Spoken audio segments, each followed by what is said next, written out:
How strong is this man? Made his debut at the age of 3, went through over 20 years of hard work and struggle. Has already unified the underworld of Sea City, currently known as the youngest Mafia boss in history. Always travels with a large group of people. His name is One Victor. Agreed with someone to meet here tonight for the transaction. The other party brought out 20 kilograms of top-quality goods. The man asked with a smile whether Victor had brought the money. Without answering, Victor instructed his subordinate Auding to inspect the goods. Auding walked over aggressively and took off the fake hand. Used a knife to cut the bag and scraped out a little. Tried the taste. Very good. Boss, it seems like the quality of the goods is quite high. But One Victor seems somewhat unsatisfied. It's their first transaction, and they are unsure about the effects of the other party's goods. One Victor ordered his subordinates to bring the test subjects over. The subordinates quickly brought the test subjects over. The rest of the people looked on, with great admiration, saying that One Victor is indeed worthy of being the big brother who can unify the underworld of Sea City. He doesn't even spare babies. The subordinates put the packed white powder into the baby bottle and directly fed it to the baby. The baby who was crying loudly just now. Now he is smiling. It seems that this batch of goods should be good. One Victor also made a small cup to taste it. Oh my God. It's so delicious. It's really worthy of being imported milk powder. It has the taste of mother's milk. I am very satisfied with this batch of goods. I wish us a pleasant cooperation. The man finally relaxed after hearing this, however. He hopes that next time he can trade in a more normal place. Don't make it look like a drug deal. Even Victor can't help it. He's been in the underworld for a long time. It has become a professional hazard, very difficult to change. At this moment, Auding leaned over and asked Brother Victor, "We are leaving protection money untouched. Why do we need to smuggle milk powder?" Victor laughed heartily when he heard that. "You know nothing. Children are the flowers of our country. It's easy to earn their money." This puzzled Auding even more. "We are from the underworld." Suddenly One Victor became serious. Auding has no future in the underworld. I intend to lead the brothers to do legitimate business. Suddenly a gunshot sounded, hitting One Victor. The crowd immediately pulled out their weapons and stood guard. They surrounded One Victor to prevent a sniper from shooting here. At this moment, Auding hugged Victor tightly and kept shouting his name. With his last breath, Victor instructed Auding to take care of their brothers. The youngest Mafia godfather in history has fallen. But One Victor miraculously came back to life. Before he could figure out what was going on, a cup of tea brewed for 82 years spilled on his face. And it was several students. Several people kept mocking him with their remarks. But the name called was Chinjo, not One Victor. He stood up slowly, grabbed the school bully by the balls. The pain caused his facial expression to change dramatically. The bully's accomplice saw the situation and quickly told Chinjo to let go of the big brothers. Eggs! One Victor paid no attention at all, lost in thought. Where is this? Why are there several children? The bully's accomplice obediently said, This is a school. One Victor has another question. Then who am I? The boy looked very confused. You are the scapegoat, Chinjo, he said. One Victor did not believe it at all. He squeezed hard and crushed the bully's testicles. Then he turned around coolly and left, walking to the sink. He washed his face and closed his eyes, pondering what exactly was going on. Wasn't I shot? How did I end up with a bunch of little ghosts? He opened his eyes and looked in the mirror. Suddenly, everyone was dumbfounded. What is going on? I have turned into a child. But I can't figure out why I look like a child now. So he took out his phone. Want to call Auding to ask. Suddenly he realized how things are now. No matter who he calls, no one will believe him. At this moment, the two followers of the school bully finally noticed that Chinjo was acting strangely. And their leader also recovered from the pain. They were going to teach Chinjo a lesson. But one Victor didn't care at all and wanted to leave. But he was grabbed by the school bully. One Victor punched him as soon as he got close. The school bully foamed at the mouth and fainted. His little brother also launched an attack on one Victor. It was easily resolved by one Victor. The remaining person was trembling in fear. One Victor did not spare him. Still, he was punched by him. Actually, they didn't have to be beaten up in the first place. This is all because the school bully insulted one Victor's family. The school bully was so scared that he quickly apologized to one Victor. He knew he was wrong. One Victor let him off the hook. Then he turned his head and asked the kid next to him to take off his clothes, put on clean clothes, and tidied up his hair. Took a look in the mirror. Not bad, showing a hint of his past charm. At this moment, the three people thought that one Victor had let them go and wanted to leave. But they were stopped by one Victor. Let them explain what happened before. The three of them hurriedly explained that they are also not sure what happened. They just came in and found Brother Joe convulsing on the ground. We thought you were pretending to be injured, so we decided to wake you up by peeing on you. When one Victor heard this explanation, he was speechless. If that's the case, let me pee back, and we'll call it even. The three of them strongly disagreed. A man may be killed, but not humiliated. Victor threatened them, and the three of them were scared. But they did not bow down. When Victor saw them being so tough, he wanted to make them his henchmen. Suddenly, a man walked in and shouted, "You little bastards!" Several people looked a little flustered upon seeing him. The man is the headmaster of the school. "Are you fighting?" he asked. "All of you, go to the school office." The headmaster started questioning them. As long as they reveal who started the fight, the others can go. The school bully immediately shouted, "Dad, it was Chinjo who started the fight. He almost made our family line extinct." WTF? Victor never expected this. The dean of discipline is his own father. The dean asked everyone else to leave once he found out. Before leaving, the school bully also told one Victor not to leave after school. This time the school bully is going to take care of him. The head teacher then began criticizing one Victor. "Your name is Chinjo, right? You seem to be quite famous, other than in chemistry. It seems like you are failing in all subjects. Every exam, you are the bottom of the class, always there for you. But you are not just at the bottom in terms of grades. This time, you actually resorted to violence. I think you don't want to continue studying here anymore, right?" One Victor feels that this child is so pitiful. It's better to die than to be such a failure. There is just no way to compare with one Victor who debuted at the age of 3. However, this time one Victor made a serious mistake. The head teacher wants him to call his parents. Chinjo is going to be expelled, and one Victor is now in a panic.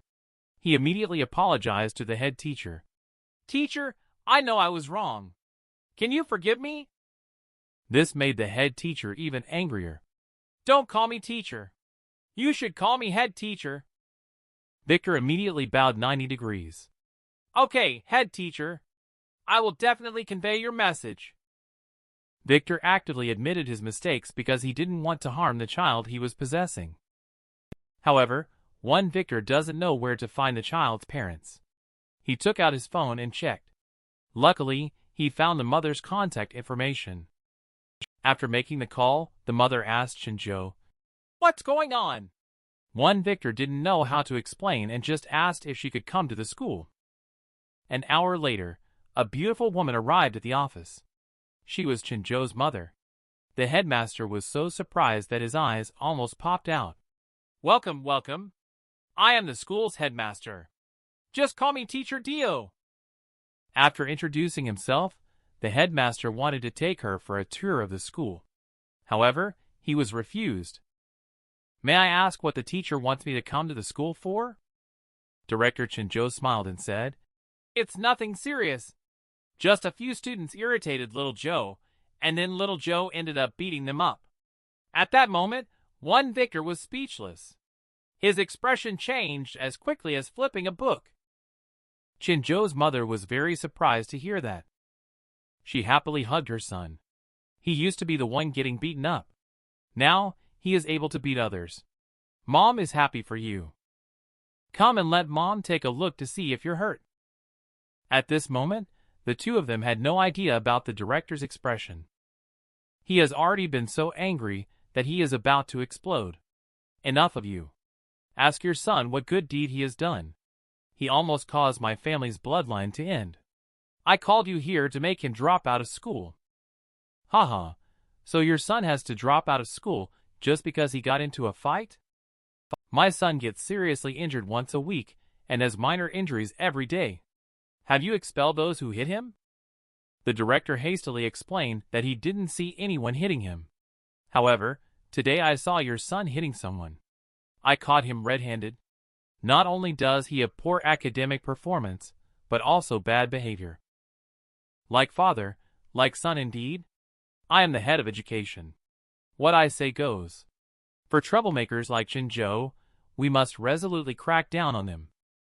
One Victor felt even more sorry for the child after hearing this. It was more tragic than he had imagined. So he picked up the book and slowly walked towards the director, who was so scared that he was shaking, asking, "What do you want to do?"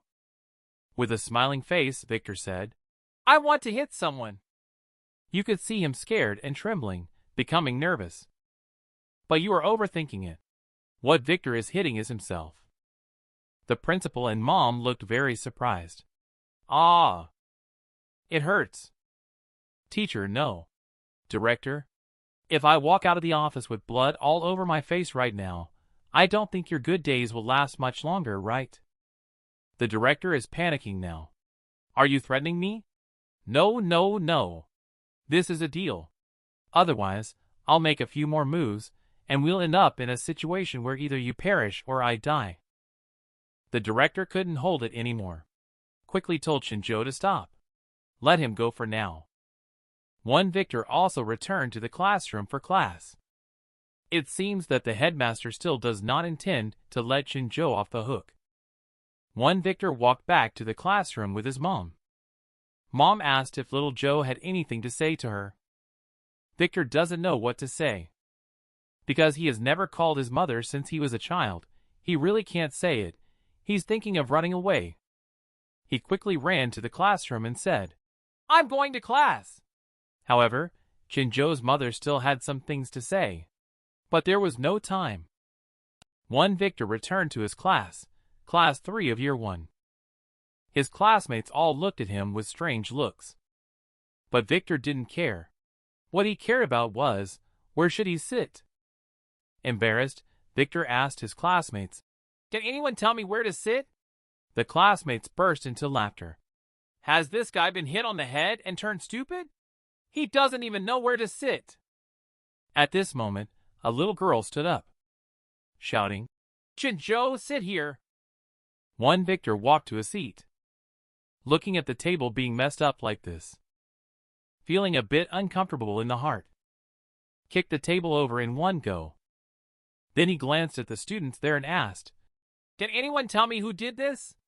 The students, startled by One Victor, hurriedly explained, "It was Zorlong from Class 2. They did it, oh my!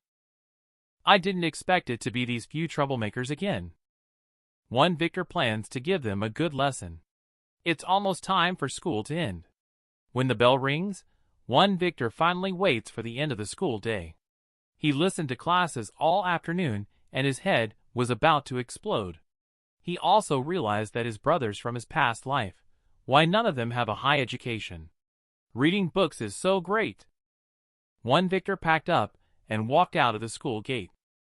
But now, he doesn't know where to go. He doesn't know where the child's home is.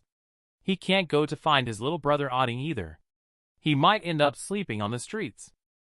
At this moment, a group of thugs walked over and called out to One Victor.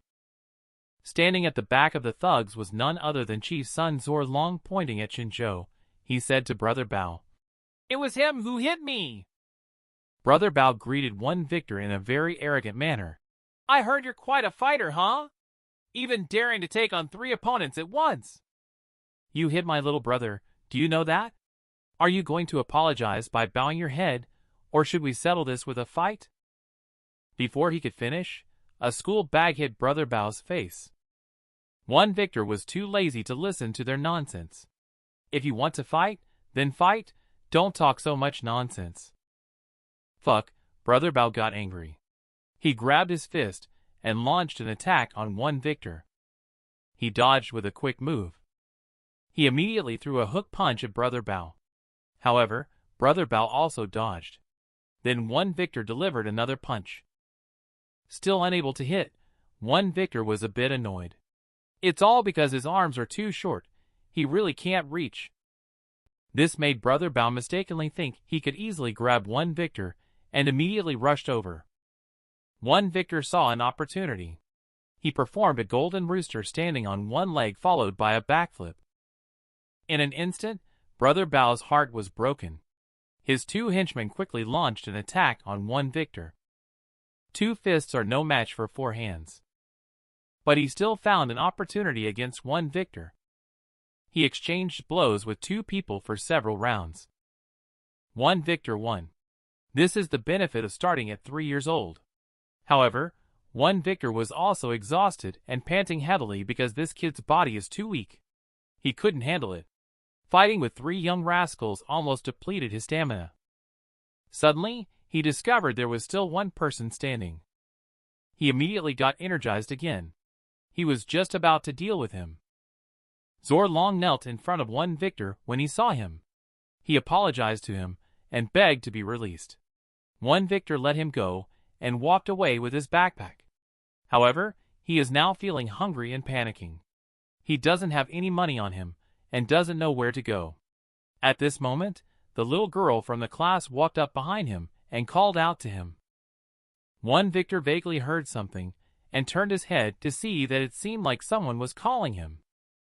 The little girl walked up to him and asked, "Were you hit by someone again?"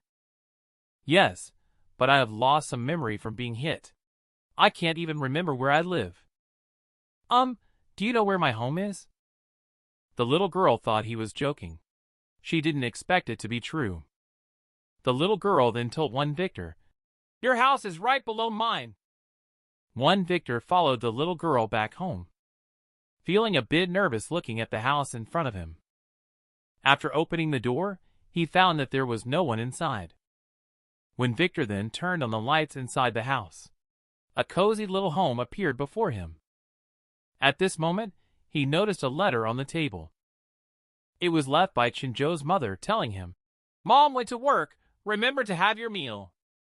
Seeing the word, "Mother," Victor thought back to his childhood.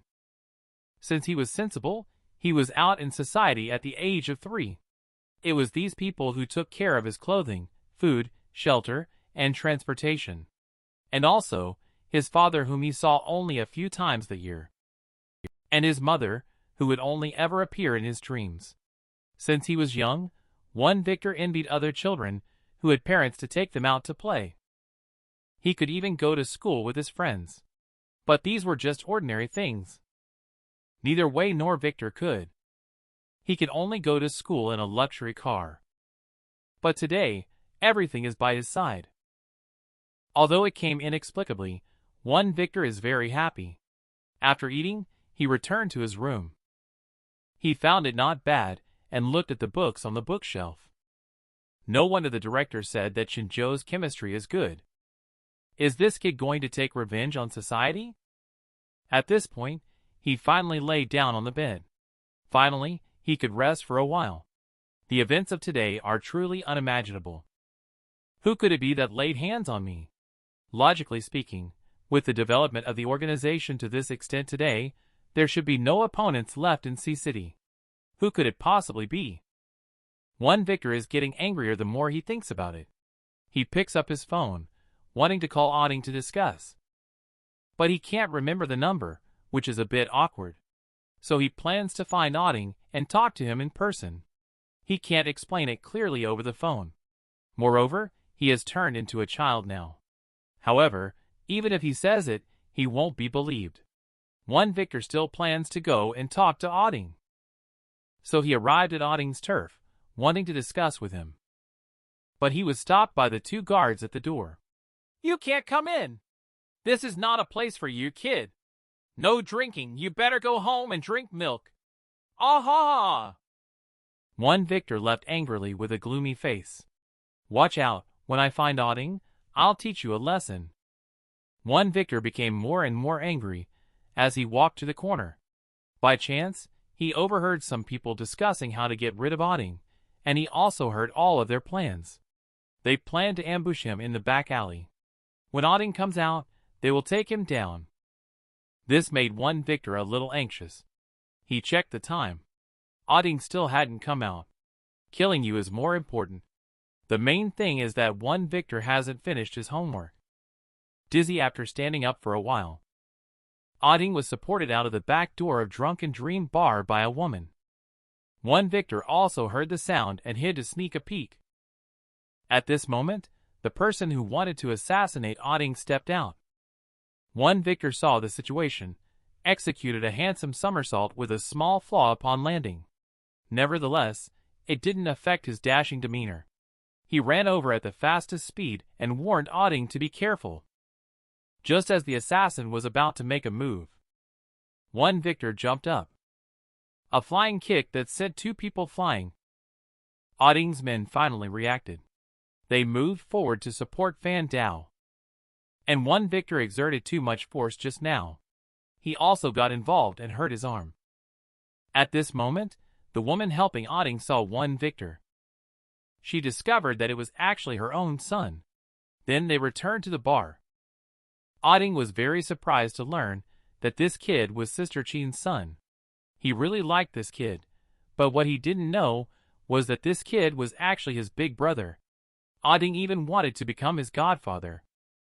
This left One Victor speechless. Suddenly, Auding's henchman ran in.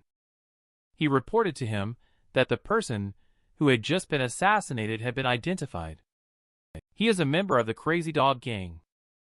At this moment, Auding's phone rang. It was Big Pon calling. Notify Auding that the members of the Crazy Dog Gang have surrounded the hospital. WTF. Auding immediately became anxious. Big Pon must not let them harm Brother Victor. I will be right there. When Victor heard that he was still alive, he was even more confused. Auding said goodbye to Sister Chin and headed to the hospital. Victor also wanted to sneak away secretly. But he was caught by Chinzhou's mother. "Where do you think you're going?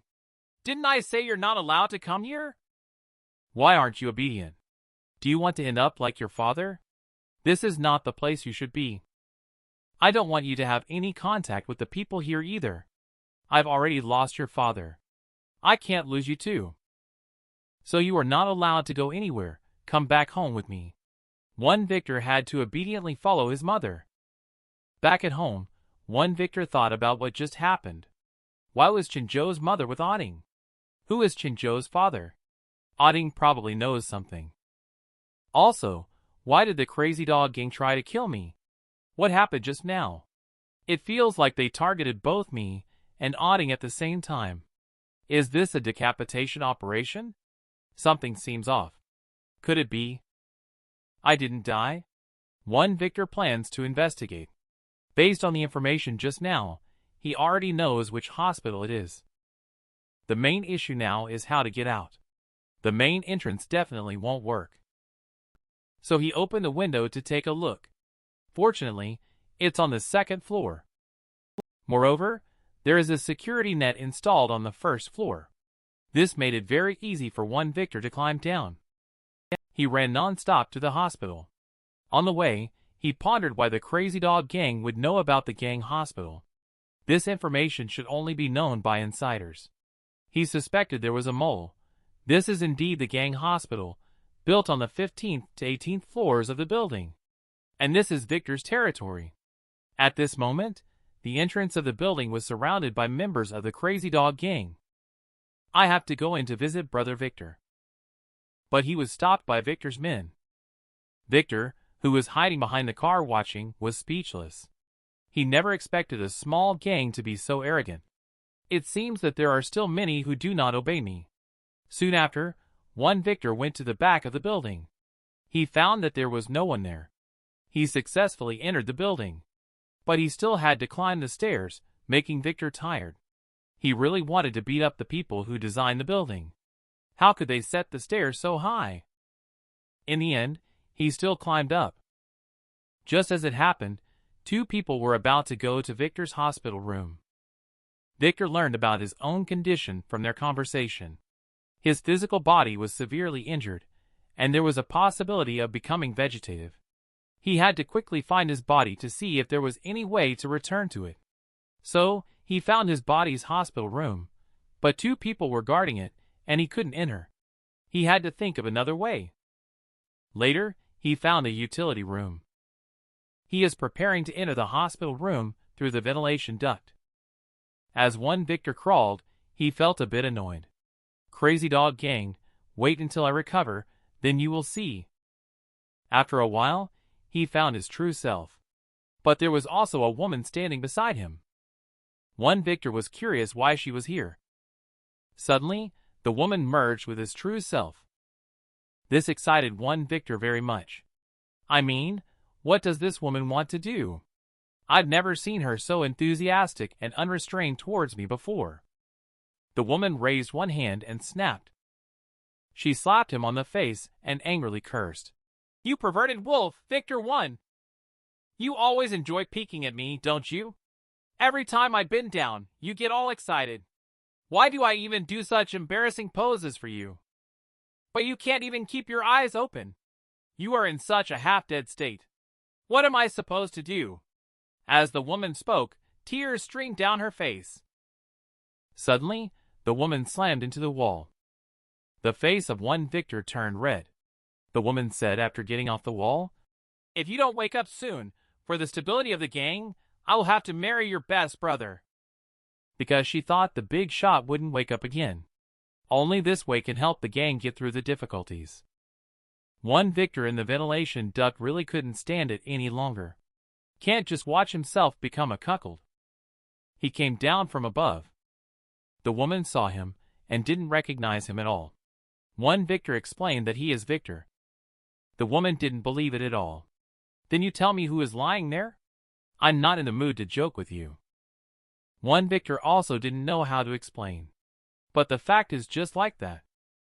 The woman really didn't want to listen to his nonsense. She was just thinking about sending him away. One Victor shouted loudly, Wait! You are Lao Fia, the only daughter of Lao Kimifo, known as the Empress. Height, 171 centimeters, weight, 58 kilograms. Measurements are 89, 64, 90. You like to wear bare underwear. Often sleep naked, you like to eat sweets. Especially sweet strawberry cake. When you shower, you like to sing, and it sounds particularly bad. You have a birthmark shaped like a star on the left side of your buttock. It appears to be hereditary. One Victor also wants to continue speaking. His girlfriend kicked him as soon as she went up. She mistakenly thought he was a little pervert. Victor was knocked out and hit the wall. He was also hit on the head by a vase and passed out. But Lao Fia doesn't intend to let this little freak off the hook. Today, she's going to teach him a lesson.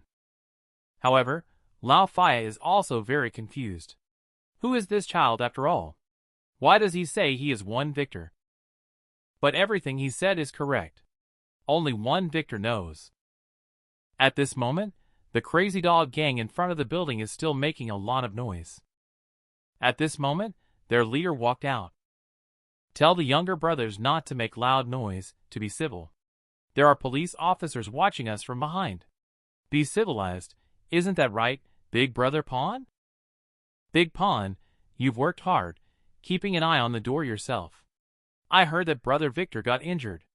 Let's go visit him right away. What? Is it not okay for a younger brother to visit his older brother? Don't think I don't know what you're up to. Brother Victor needs to rest during this time, and no one should disturb him. If you act up again, be careful of the consequences. Hua Mao became even more arrogant after hearing this, constantly provoking Big Pawn with words. Big Pawn also couldn't bear it any longer. He was filled with killing intent and wanted to take action against him. In this way, Huang Mao is still courting death. It looks like the two teams are about to start fighting. Victor brother and his woman walked over. Who let the damn dog bark in the middle of the night? It's disturbing our sleep. It turns out to be Shappy. Huang Mao was panicking when he saw that one Victor, whom he thought was dead, was actually alive. At this moment, one Victor slowly walked towards him, Shappy. I'm really sorry for coming to see you in the middle of the night. I heard that you even personally cooked chicken soup for me. One Victor took a sniff and said, It smells good. It's still piping hot. Suddenly, one Victor splashed the chicken soup on Shappy's face. It burned, and he screamed, Ah! My face! He writhed in pain on the ground. While his brothers could only watch in silence, too afraid to make a sound or approach to check on his condition. Later, one Victor claimed that he was a patient and his hand had slipped. I accidentally spilled on your face. It wouldn't be good if it burned your handsome face. Quickly go home and apply some ointment. Shappy slowly stood up and said, Okay, Victor, as long as you're fine, I can relax. He then led his people away from here. One Victor then invited his brothers to go have a drink together. At this moment, Auding was watching the still-alive boss crying non-stop. This left one Victor speechless.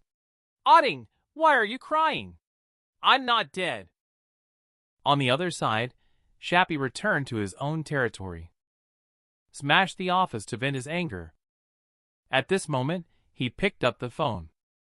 Dialed a mysterious person. Shappy angrily questioned him. Didn't you say that one Victor was already dead? How come he's still alive? The mysterious person was somewhat surprised, since he didn't die. Why not just let him die again then? One Victor is over here. He had a great time drinking with his brothers. His girlfriend was very puzzled by one Victor's experience. She really wants to know what exactly happened to one Victor. Just 2 hours ago, one Victor, who had been knocked out by his girlfriend, returned to his original body from Chinzhou's body. He told his girlfriend about being shot. Lao Fia still couldn't believe it. This is unbelievable. One Victor also feels the same way. But he remembers clearly what happened today with Chinzhou. Fighting at school with others, walking home with a young girl, and a strict mother. All of this was something that I thought only existed in my imagination. But today it became a reality. I don't even know if this kid can wake up. At this time, a voice came from outside the door saying, Miss Fia's downstairs is surrounded by the crazy dog gang. Big Pawn is calling you for help. Understood, my big boss. Isn't it time for you to make an appearance? Suddenly, one Victor was pleased when Fia smiled at him. Fia immediately turned cold. At this moment, one Victor is already drunk with his brothers. Only his girlfriend remains sober. Because she didn't drink, Fia watches the drunk one Victor and wants to wake him up. Suddenly one Victor started sleep-talking. Fia responded, Don't do this. Slow down. Fia was very confused after listening. She didn't know what he was talking about. At this moment, one Victor grabbed Fia's hand and said, Take it easy, Fia. Fia couldn't bear it anymore. She went up and punched the pervert, knocking him completely unconscious. On the other side, one Victor returned to Chinzhou's side. One Victor was very confused. Damn it. How did it change back? At this time, Fia hurriedly ran into the ward, calling out for one Victor. Seeing one Victor sitting up, Fia was immediately stunned. What has he done? People are almost sucked dry.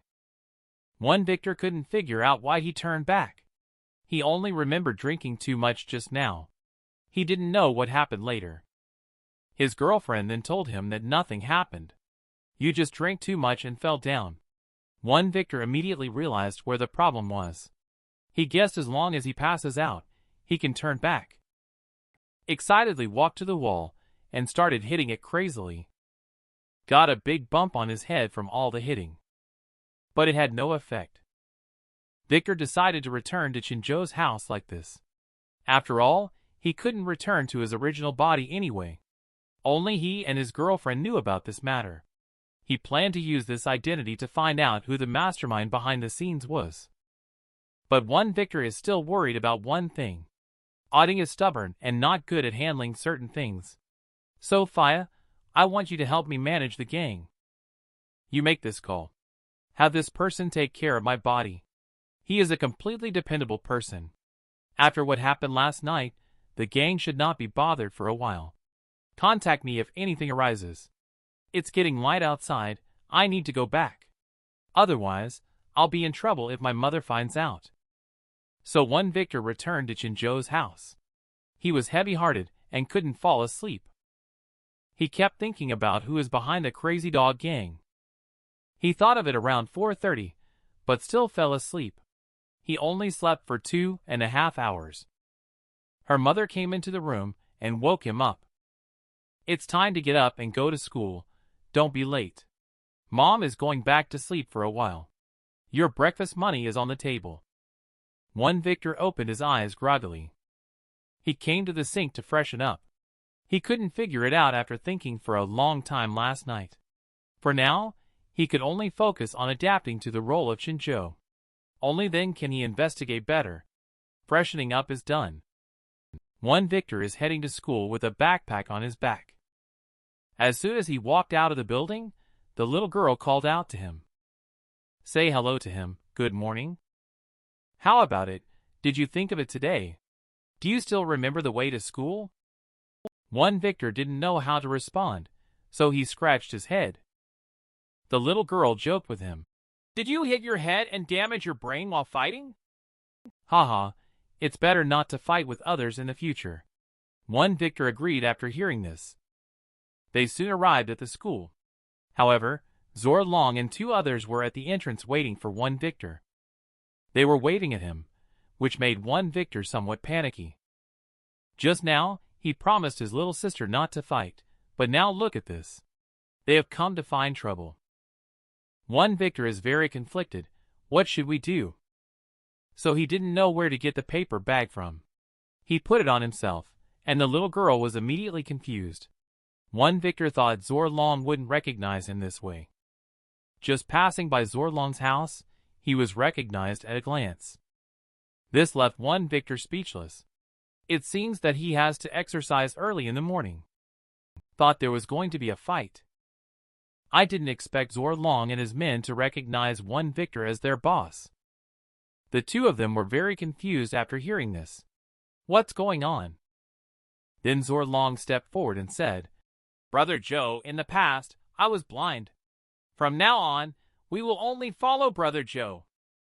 Later, Zor Long took out another piece of clothing. This is the battle robe they customized for Victor. Before Victor could say anything, Zor Long and 2 others cleared the way for him. Move, move, please move. The classmates around him were discussing one after another. They never expected that the usually honest Chinjo would be like this. Poor Victor, he didn't agree to it at all. Just now, the girl he is close to saw this scene. And she walked away from him too. It's over, the girl is angry. The girl he just picked up. Victor decided to stop these troublemakers, so as not to ruin his own reputation. He quickly ran over to Zor Long and said to him, Don't be so ostentatious in the future. It won't be good if your dad sees it later. But his father had already seen it, and angrily scolded the 2 of them. Quickly go inside for class. Also, Chinjo, don't influence my son negatively anymore. And this is the school gate, how dare you be so ostentatious? The headmaster hasn't finished speaking yet. A person was riding a motorcycle to school. When he reached him, he even did a cool drift. This startled the headmaster. So he began to rebuke the student. Why are you riding a motorcycle to school again? The student took off her helmet, revealing that she was a girl. Politely, she greeted the principal. Good morning. But the principal was not buying it, Roland. Haven't I always emphasized that you are not allowed to ride a motorcycle to school? Being a student with such a rebellious look, dyeing your hair blonde. Before the owner could finish, an old man walked up behind him and called out, Zordio, do you have any thoughts about my granddaughter? I remember in the school rules that there doesn't seem to be a prohibition on students riding motorcycles, right? The headmaster explained with a smile. Although it's not stated in the school rules, it might not be very appropriate for a student to have blonde hair. After hearing this, the headmaster told the head teacher, Roland is of mixed heritage. Her mother is American. Isn't it a bit excessive to force her to dye her hair black? Besides, this is not a motorcycle but an electric vehicle resembling one. Are you biased against Roland, or do you have an issue with me and are taking it out on her? The head teacher quickly replied, No, no. Then the headmaster left. The students watching on the side burst into laughter. The head teacher was very angry when he heard. He turned his head and angrily scolded them. What are you looking at? Didn't you hear the bell ring for class? Hurry up and go to class. Shortly after, the headmaster walked away in a huff. He complained that the principal was simply acting like a gangster. When Victor arrived in the classroom, he originally wanted to enjoy campus life. As soon as he entered, he was surrounded by classmates. They were eager to know how one Victor managed to defeat their enemy Zor Long. One Victor said it must have been my personal charisma that led to it. Win people over with virtue, right? Just after he finished speaking, the classmates went from being noisy to quiet, because there was a person standing behind one Victor. But he remained completely unaware, still roaring with laughter, until the next second. A big hand slapped him on the back of his head. His eyes almost popped out. One Victor turned his head angrily to look. Who dares to hit me like that? This person is very arrogant and asked Shinjo, Have you finished my homework? Victor completely ignored him and grabbed his collar, ready to fight him. The classmates in the class were somewhat horrified. Oh my god! Shinjo actually dared to confront Lee Strong. At this time, one Victor, considering that he is now Shinjo, didn't plan to argue with him. But Lee Strong was not happy. It seems like you are really itchy. I am going to teach you a lesson today. You don't know who the boss of this class is. Just as Lee Strong was about to start, one Victor smiled and said, I was just joking earlier, boss. Please don't take it to heart. Lee Strong calmed down after hearing this. Seeing that he was in a good mood today, he let one Victor off the hook. But this made one Victor the laughingstock of the class. They all mocked him as a coward. A pushover. But one Victor is an adult. How could he be easily provoked? He didn't pay any attention to the words of these children at all. The bell for the end of class rang. The classmates in the class all went out to play. Only one Victor was sleeping on the desk. Suddenly, someone slapped him on the head. It was Lee Strong, shouting arrogantly, Shinjo, stop sleeping. I'm hungry. Quickly get up and go buy me a ham sandwich.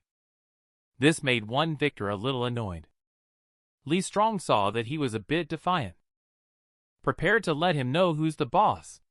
But he was stopped by a classmate next to him. Lee Strong still refused to give in. He wanted to send one Victor to buy instead. But he hasn't realized the abnormality of one Victor yet. He was completely furious now. He went up and punched Lee Strong, saying, A tiger does not show its might. Do you take me for a sick cat? After a long fight, one Victor emerged victorious. Lee Strong was beaten up badly. He even had to give one Victor a massage.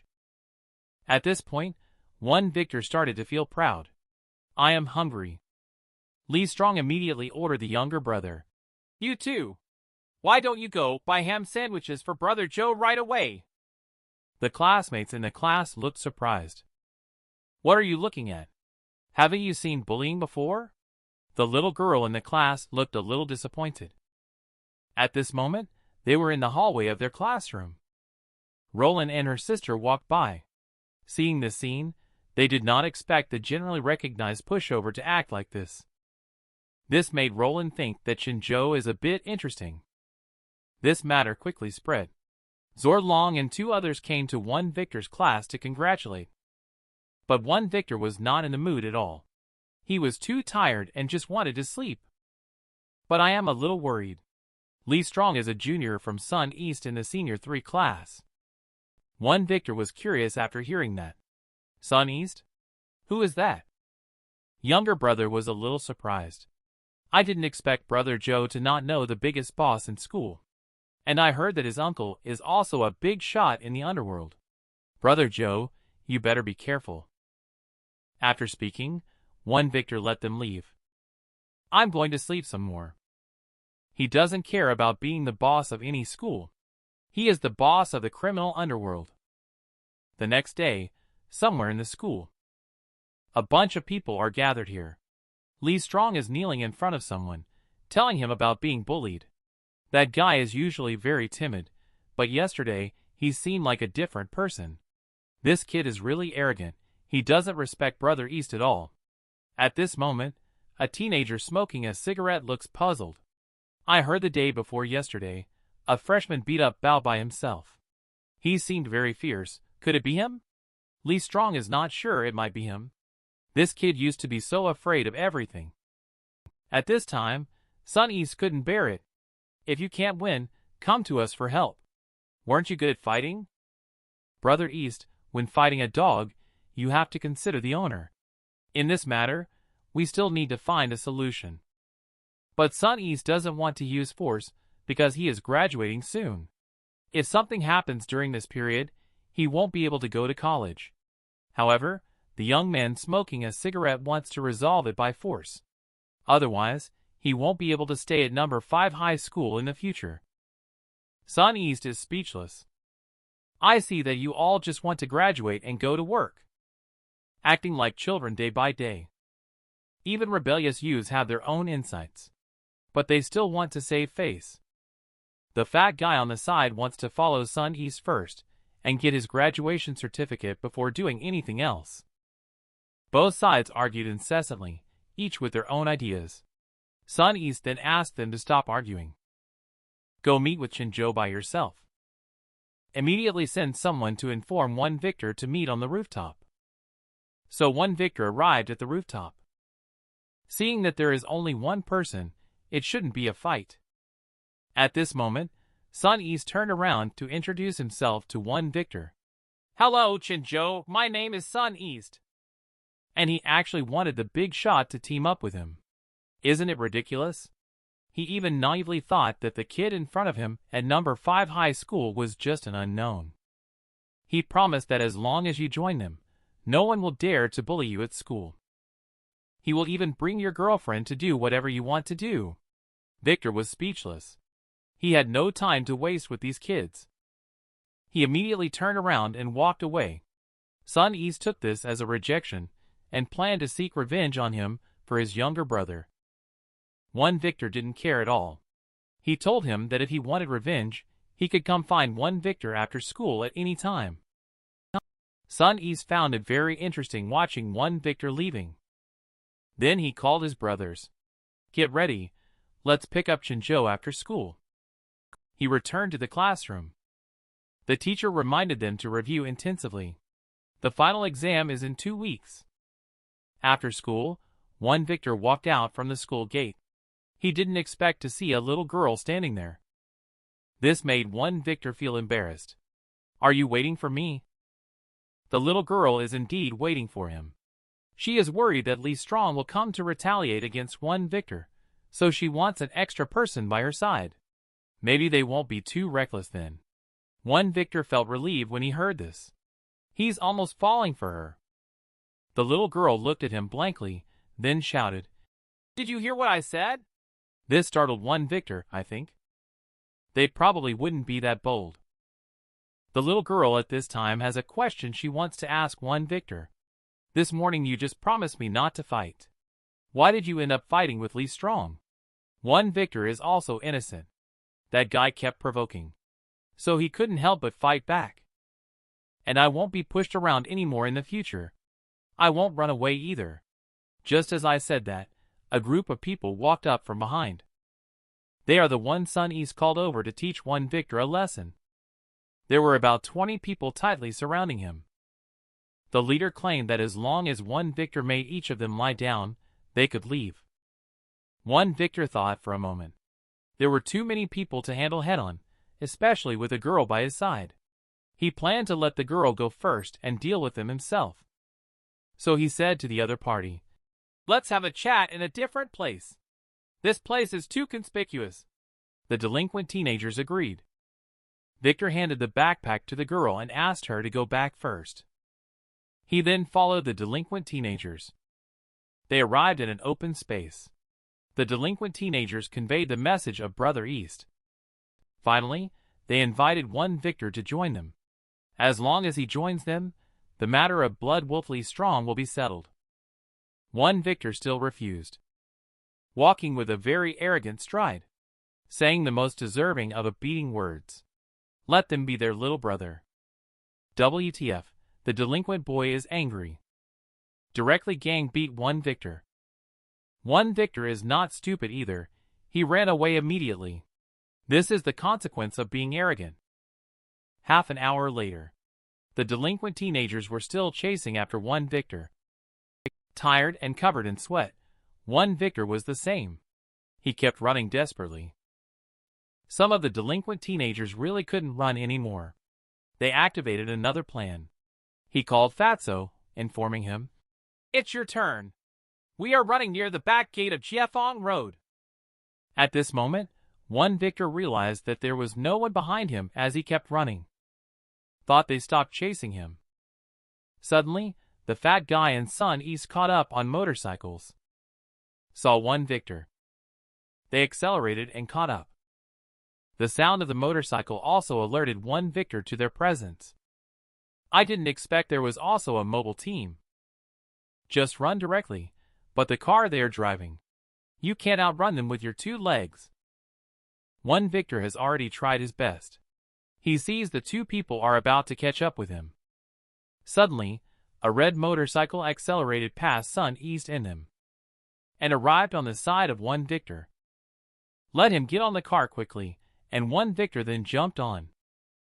Roland increased the horsepower, and with a swoosh, it darted out.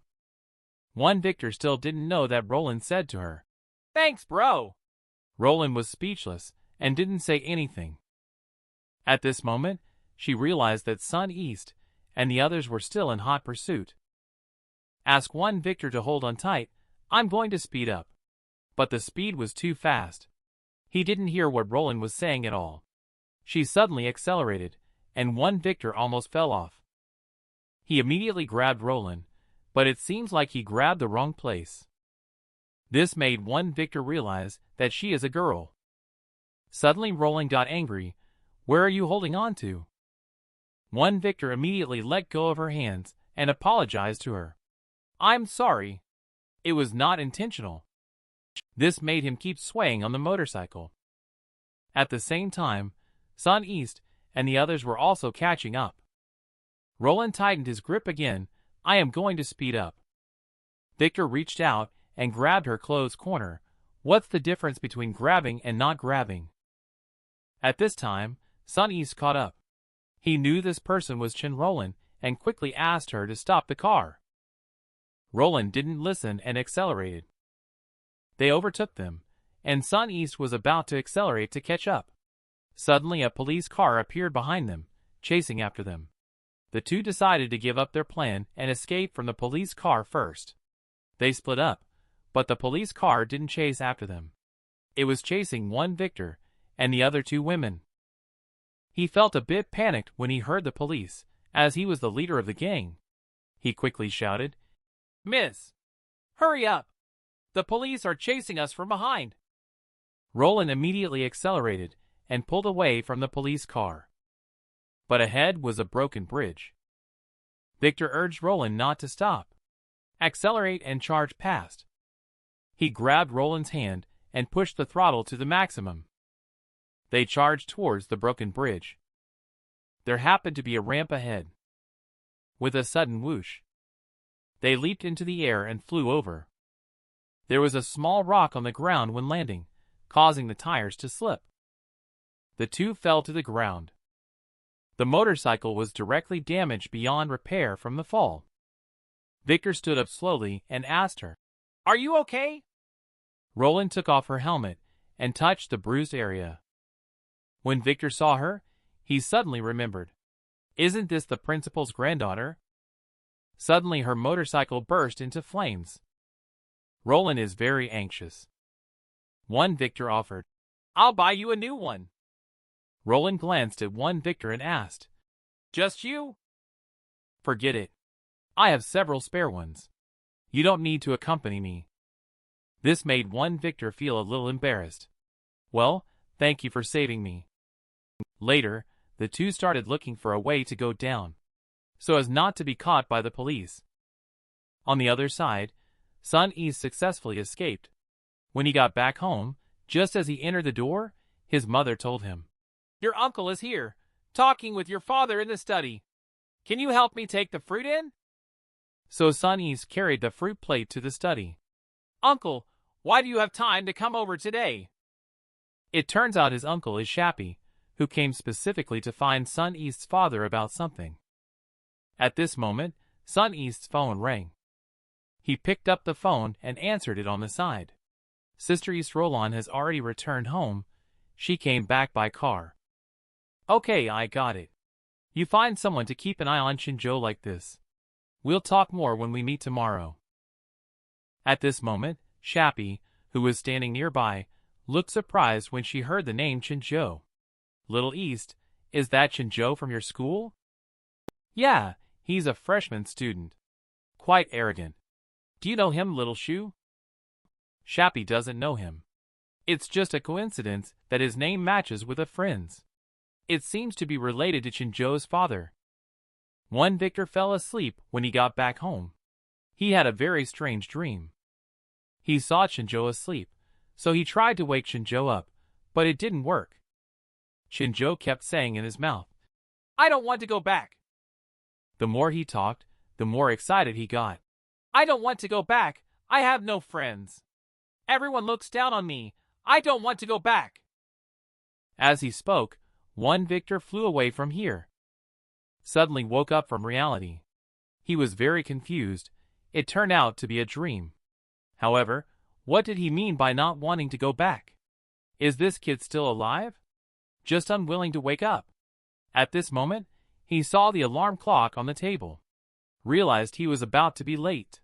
He immediately got up to go to school, and at the school gate, there was a luxury motorcycle parked. Roland also saw it. She walked to the door, and a man approached and asked, "Are you Miss Chen Roland?" Roland was puzzled and replied, "Yes, I am. Is there something you need from me?" The man confirmed and handed the motorcycle keys to Roland, saying, "This is from our boss, asking me to give it to you. Please make sure to take it." WTF, this is the latest model of the sports car this year, BMS 1000RR. It's a limited edition too. It's quite valuable. Roland is becoming more and more interested in Shinjo. She is very curious about who Shinjo really is. The car was given away just like that. During the morning exercises, the principal convened an emergency meeting. Today we received a notification from the police station. They said that some students from our school were speeding on motorcycles after school. What's even more serious is that someone resisted police enforcement. The school leaders attach great importance to this matter. They hope that these students can turn themselves in to the police station. Both the school and the police will handle the matter leniently. However, if the school finds out who is responsible, they will definitely be severely punished. One Victor doesn't care at all, he just wants to sleep. After the meeting dispersed, he was just about to leave. The little girl patted his shoulder. One Victor turned his head to look and realized it was little May. The little girl suspected she had something to do with what happened yesterday. One Victor became nervous all of a sudden. That's impossible. I don't even know how to ride a bicycle. The little girl was a bit skeptical. But you promised me not to fight anymore. If they bother you again, I will help you find a teacher for help. One Victor was speechless and sought help from the teacher. The teacher still gave me a disapproving look. At this moment, Zorlong happily ran over. Brother Joe, your heroic deeds have spread throughout the entire school. Single-handedly battled against Blood Wolf and 30-some men, and came out unscathed in the end. I really admire you. Suddenly Zorlong noticed that Brother Joe was sweating profusely. That was because the little girl was staring at him fixedly. You dare to lie to me? One Victor still wanted to explain. Shenrolin walked over and greeted him. One Victor was very confused. He didn't know what she wanted to do. What should he do? One Victor, doesn't he recognize me? I am your lifesaver, you know. But One Victor really forgot what her name is. Zorlong then told Brother Joe that she is Shenrolin, the principal's granddaughter, and also Sun East's girlfriend. WTF, One Victor was stunned. What the heck, Sun East's girlfriend saved me. What is going on? Could it be a strategy of luring the enemy out of his den? Make me relax my guard, and then strike me? This is really cunning. At this moment, Roland called him over. He had something to discuss. Zorlong, who stayed in place, looked very curious. How did Roland know Chinjo? And their relationship seemed pretty good. Juan Victor is heading to a place with his senior sister. Just don't know where they are going. Roland's purpose in asking him to come is to figure out where he got so much money from. He actually lost his limited edition sports car. One Victor didn't answer because it's a secret. Anyway, I can afford it, so what? Are you dissatisfied? Roland smiled and said, Satisfied, satisfied. This treasure is something money can't always buy. One Victor also has a question now. He wants to know why Roland is helping him. I heard that you are still Sun East's girlfriend. Because Sun East and gang are too arrogant in school. Suddenly, with you around, it's not all smooth sailing for them. I find it very interesting. And I hope you can defeat him. Otherwise, he really thinks the school belongs to him. Victor was very speechless when he heard this. You can see that he is not happy with himself. I don't want to cause unnecessary trouble, so I'll leave first. Suddenly, Roland moved up to him and blocked his way. One Victor was scared and immediately backed away. Really? You're just going to back down like that? One Victor wasn't backing down. He just didn't provoke me. Why should I provoke him? It's better to avoid unnecessary trouble. But Roland disagreed. She approached One Victor and said, As long as you defeat Sun East, I will be yours. One Victor's heart rate suddenly accelerated. He didn't expect Roland to be so forward. And she developed really well too. One Victor was having a hard time controlling himself. Even if I'm not a virgin, I can't resist the temptation of a young, beautiful girl like this. My moral integrity is at stake. Just then, Sun East walked over. Chinjo, you better stay away from her. Don't you know she is my girlfriend? Roland listened and said, Who is your girlfriend? We have already broken up. Now he is my boyfriend. Sun East doesn't believe it at all. Don't say things out of anger. This is impossible. Roland decided to prove it to him. Taking advantage of One Victor's inattention, she launched a sneak attack. This made One Victor ecstatic. Sun East petrified instantly as a green leaf floated by. But this scene was accidentally seen by the headmaster. How dare you do something so disgraceful in broad daylight? Both of you, come with me to the office. So they arrived at the principal's office. The principal scolded Chinjo harshly, saying that besides being a poor student, he also gets into fights and bullies others. He even targeted our good classmate, Shenrolin. He is truly a troublemaker in our school. But One Victor was completely unaware of what was being said, as he was still savoring the events just now. Awesome. But principal, what did you just say? I said you are truly a troublemaker in our school. Roland on the side couldn't stand it anymore. I'm telling you, Principal Dio, it's my freedom to like whoever I want. Why should you be the one to interfere? The principal became even angrier after hearing this. All right. So you think I can't control you? I'll go get the headmaster and see how he deals with you. Before he could call, the headmaster himself arrived. The principal quickly told the headmaster about the mistake his granddaughter made. After learning about it, the headmaster informed the principal that there was no need to worry about it. He came to handle the matter. The headmaster walked up to one Victor. He glared at him viciously. Suddenly, the headmaster placed his cane on his head and questioned him. "Kid, did you kiss Roland?" One Victor graciously admitted it, but it was clearly her who kissed me. "Well, I'll just let it go and play innocent." The headmaster then turned to ask his granddaughter, "Do you like this boy?" Shyly, Roland moved closer to her grandfather and said, "What are you saying? Grandpa, you are really something, sigh." Getting old, getting old. I don't interfere much in the affairs of you young people. But listen, young man, you better remember this. If you do anything to hurt my granddaughter, I will never forgive you. One Victor suddenly felt a surge of killing intent. Goosebumps rose all over his body. However, the aura of this old principal. How similar it is to someone. One Victor remembered the words that person said to him. "Kid, if you do anything to upset my fire, I will definitely not spare you." It's not just a little similar, it's exactly alike. At this moment, the principal reminded them. "This is still a school, you two should keep a low profile." One Victor nodded, thinking that this old man seemed stern but not bad, at least reasonable. However, the headmaster beside them was very dissatisfied with this outcome, and seemed to want to say something more. But they were stopped by the principal. "Who makes the decisions here, me or you? You don't need to worry about this matter." The two then followed the principal and left. This made the headmaster furious. "Chinjo, I must kick you out of the school." One and Victor came out, and were on their way back to the classroom. They were about to go back to their respective classes. Sun East walked over from the side. He didn't come to fight this time. It's about being a man. He can't just stand there watching the person he likes being taken away by someone else. He's here to duel one Victor.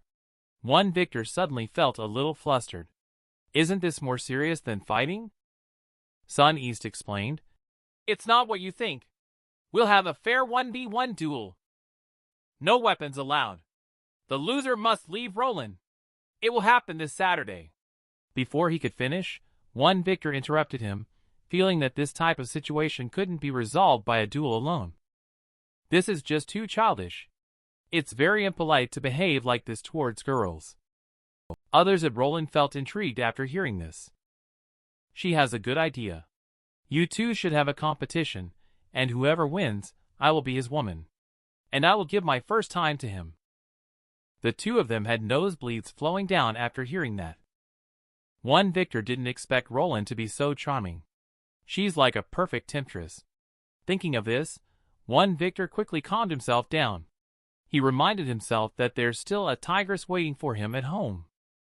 One Victor smiled and said, "Well then, you two have fun playing.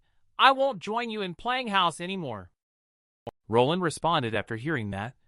"You are giving up just like that?" "If you give up, it means you admit defeat. It just proves that you can't do it."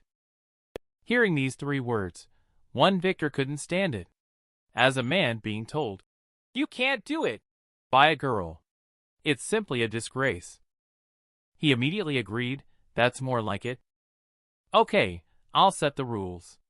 It's not fun for you boys to fight and kill each other. The midterm exams are in 3 days. The first challenge is whoever gets first in the grade wins." At this time, one Victor had a question. "But we are not in the same grade," Roland explained. "As long as you are the top in your grade, it's fine. As for the means used, I don't care." Exam? Who doesn't know that Chinjo is a bad student? Is this intentionally favoring me? Humph.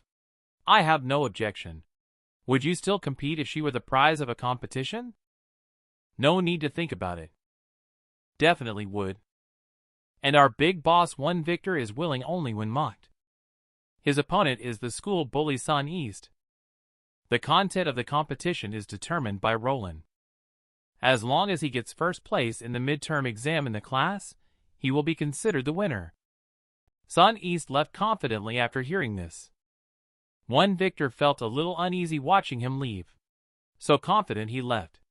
Could it be that the delinquent teenager is the legendary top student? Roland looked at him blankly and asked, "What are you thinking?" "Chinjo, are you afraid of losing? Sun East may be a delinquent teenager, but his academic performance is very good. As for you, I heard that you are a poor student. Are you worried? You must work hard for my sake. Dear." One Victor left anxiously. After returning home at night, he picked up his book to review. This puzzled him. Why does math have so much English? Oh no, I was tricked by this little girl. My body turned into a child, and my heart turned into a child too. I actually agreed without staying calm. So, one Victor picked up his Chinese textbook again and read it. I simply don't understand the meaning of that passage in the language. Then he picked up English, which was his strong suit. Since he was young, he had been learning pure English from foreigners. When he opened it and took a look, he found that he still couldn't understand it. This gave one Victor a headache. He didn't know what to do. This would make him look bad in front of the girl. He thought long and hard. He saw the book on the desk and suddenly remembered something. Chinjo is really good at chemistry. He then took out a book. He opened it and took a glance. It was like an ancient scroll. It was completely unreadable. At this point, he opened a drawer and found a small bottle. The pattern on it is a skull. Is this the chemical weapon this kid is researching? So he poured out a grain of it and smelled it. There was an indescribable aroma. It made him want to eat it. But what was it exactly? Suddenly, someone urgently knocked on his door. Victor opened it to take a look. It was a little girl with a few books in her hands. He was very puzzled. "How did you come here?" The little girl explained. "Didn't you ask me to help you review 2 days ago?" "Oh, right. However, the book brought by this little girl is too reliable. Cultivating immortality is even mentioned. One Victor had no choice but to study seriously. It seems quite painful. Later on, he learned some things from that cheap old lady, more or less. This little girl named Xia Mei has been classmates with Chinjo since kindergarten until now. It's also known as childhood sweethearts in legend. However, the more you look at it, the more you like it. Xia Mei suddenly scolded. "Chinjo, what are you daydreaming about? Can you focus? You can't even do something so simple." One Victor quickly apologized and started to study actively. After a night of tutoring. The next day, I was feeling tired for school. I was almost falling asleep while walking. However, Xia Mei was full of energy. The two of them arrived at the school together. The teacher wrote a bunch of questions, all of which are very likely to appear on the final exam. After class, the teacher reminded them. They must review well. After a while, Zorlong and 3 people ran over. When one Victor saw them, he was a little annoyed. Suddenly, he thought about how to deal with the final exam. He thought, Zorlong's father is the headmaster, isn't he? Maybe he can get exam papers from him. So he came to Zorlong's side with a smile and said, "Long brother, you're finally here. I missed you so much." "Zorlong, are we good friends?" Zorlong quickly replied, "Yes, of course we are." "Shouldn't good friends help each other?" Then one Victor prepared to broach the subject.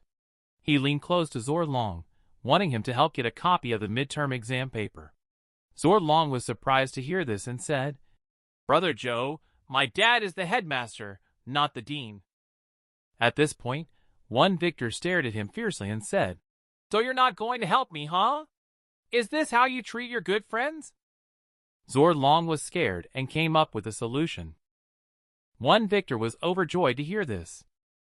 Zorlong quietly told him the solution. One Victor feels that this solution is feasible. Then he called his girlfriend and said, "Hello, Faya darling. Guess who's calling? It's little Victor." You didn't develop a crush on another female student, did you? Do you want to give her a few 100,000 worth of gifts? Tell me then. How much this time? Victor felt speechless.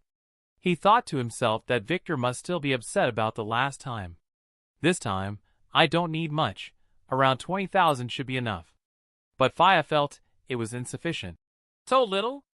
Is it enough to impress girls? Victor hurriedly explained that last time was an accidental situation. Right. I found something in this kid's bookshelf. Please send someone to pick it up. Got it, I understand.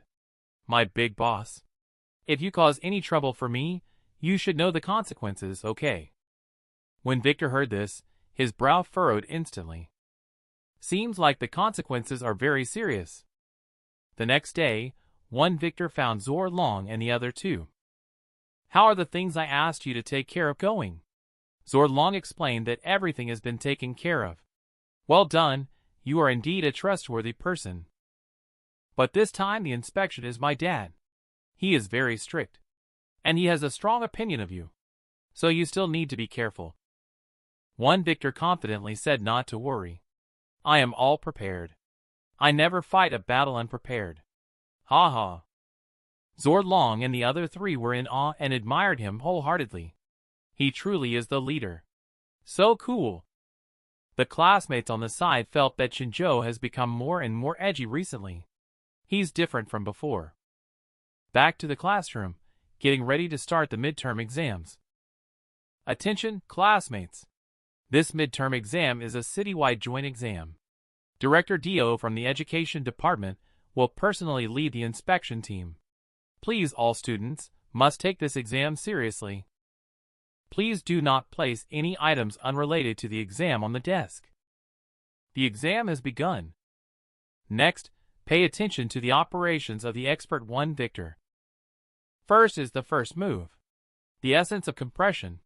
Condense all essential points into succinct form. Use double-sided tape to stick it inside the jacket. Easy to carry, excellent concealment. But it is not recommended for use on hot days. Otherwise, the consequences will be like Victor, sweating profusely. At the same time, it will also be noticed by the examiner teacher. The head slowly walked over. Classmate Shinjo, why are you sweating so much? Is it because you are wearing too many clothes? Wearing so much in this hot weather can cause heat stroke. Come on, let the head of the department help you take off your jacket. Let it put your mind at ease for the exam. The first move didn't work. So everyone should still study hard. Victor tried to write it himself. It's still too difficult. I can't do it at all. Luckily, he has a second move.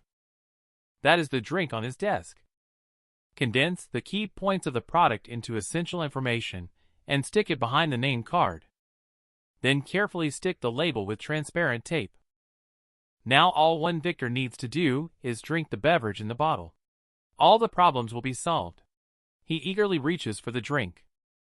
Suddenly, a hand swiftly reaches out first. He grabbed it, and this person turned out to be the director. Classmate Shinjo, drinking beverages isn't good for your health. I asked the teacher from the Academic Affairs office to prepare herbal tea. It not only relieves heat, but also quenches thirst. It's over now. The second move has failed. It is still recommended that everyone study hard. Don't think about these useless things. After these two incidents, the head has been around Victor. At this moment, the headmaster smirked and thought to himself, "Challenge me, Dot. You are still too young." The bell rang. It's time for the quiz. Students, stop writing. Hand in your papers. The exam results came out the next day. The bulletin board at the school was surrounded by people. Everyone wants to see what place they are in. Victor also came over to join in the fun. Upon seeing that he is in second place, he didn't feel too happy. But then he saw that the person who got first place is actually Xiao Mei. Suddenly feeling extremely frustrated, damn it. After careful consideration, the one person he overlooked was her. Just the day before the exam. The advice Zorlong gave one victor was to use money to solve it. He then ordered Zorlong and 2 others to deal with all those who posed a threat to his scores. So they bought the female student the celebrity autograph she wanted, and also the latest model of the mobile phone that the male student likes, and a game console, and tickets to a concert by a celebrity. However, for those who don't want these unwanted things, just solve it by force. This is also the third move. Please do not imitate, because it's not useful. Let's learn step by step. Just when one victor was completely disappointed, Xiaomei walked over. Qinzhou, I didn't expect you to be in second place. It's really unexpected. One victor modestly replied, Not at all. It's because of your great coaching that I was able to do well. I can hardly believe it myself as I say this. At this moment, one victor's younger brother came to report. Brother Joe, Sun East he is ranked first in the year. Later, one victor returned to the classroom, pondering, Are the knowledge levels of the gang members so high nowadays? If I had known earlier, I would have just conquered them by force. At this time, Sun East arrived at their classroom. Pointing at his neck, he said, Qinzhou, I never expected this from you. You actually resorted to such despicable means. Haha, so what? In the end, you still win. Suddenly Sun East placed a poster on his desk. I will prove it with my strength. I am the one who truly deserves Roland. Next time, I hope you can have a fair and square competition with me. After saying that, Sun East left. One victor's head drooped in disappointment again, because he lost, but he is very puzzled. Sun East, what is he doing to himself? So, Zorlong took one victor to the place shown on the poster. He saw Zorlong acting like he was very familiar with this place, because he used to come here often to play games, and he has witnessed Sun East's strength. The glory of the hegemony ranks in the top 10 in the entire region. The arcade is also a high-level player. There are not many game halls in this area that can take advantage of him. I don't know if Brother Joe has a strategy to defeat him. Do we need to find a few people? Victor solemnly declared. Don't talk nonsense. After all, I am the male lead. How can I do such a thing? Besides, I have already come up with a strategy. At this moment, at the entrance door, a girl with red shoes walked in. She is Sister Roland. As soon as she entered the room, she attracted all the boys. Victor bumped into Sun East on this side as well. Roland saw them walking over. Sorry to keep you waiting for so long. Now that everyone is here, let's get started. You decide on the competition event, so you won't say that I won unfairly. In that case, I recommend a points system. There are so many games here. Winning each one will earn you a certain amount of game coins as a reward. We are comparing based on the result within a certain amount of time. Whoever earns the most game coins wins. Sun East agreed after listening. So Roland took out his phone to start timing. The time is 1 hour. Each player starts with 20 game coins. The game begins. The showdown between the 2 players has begun. Sun East chose his strongest skill. He found a seat and sat down. The person with red hair across from him asked him to play a few rounds with him. Sun East agreed, but he wants 3 coins to play a round. Fatty quickly praised. Indeed, Brother East is clear that fighting games have the highest coin returns. You see that Qinzhou is still wandering around as if nothing happened. Zorlong looked very speechless. Only heaven knows what tricks Brother Joe really has. One victor turned around for a long time and finally made a decision. Let's just play the game in front of us. The coin pusher machine. Zorlong felt anxious after taking a glance. This is famously known as a one-way trip. Brother Joe wouldn't be thinking of earning game coins from it, would he? Roland also looked and didn't understand. So she stepped forward to take a closer look. She found that his way of playing was completely different. The usual way was to throw the coin where it was most densely populated. However, he did the opposite, throwing it in the most sparse area. How could he possibly earn coins like that? One Victor has been playing for a while now. Haven't pushed it down yet, but it's just a little bit left. However, he's running out of coins in hand too. In a blink of an eye, it's already on Sun East's side.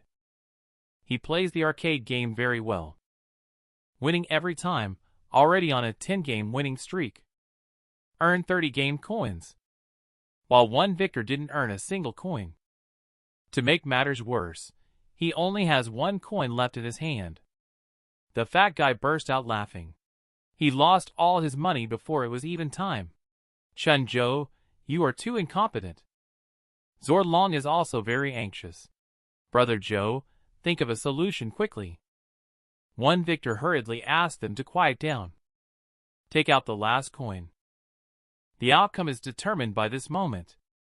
He slowly inserted the game coin, and a bright light flashed. The coin dropped, and the machine pushed. It just happened to align with the game coins in front, forming a straight line. With a clatter, a pile of game coins was pushed down. He hit the jackpot all of a sudden. The chubby guy couldn't believe it. He couldn't figure out how he did it. Everyone can see the most prominent things, just like you can see where the game coins are stacked. But very few people dare to choose those seemingly lousy value stocks.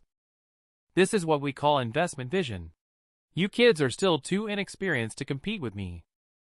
Sun East is still playing arcade games non-stop over here. The one with red hair is very striking. Keep losing. At this time, Fatso ran over and informed Sun East Chinzhou that he had already earned more than 60 game coins. Sun East was a bit surprised and stunned for a moment.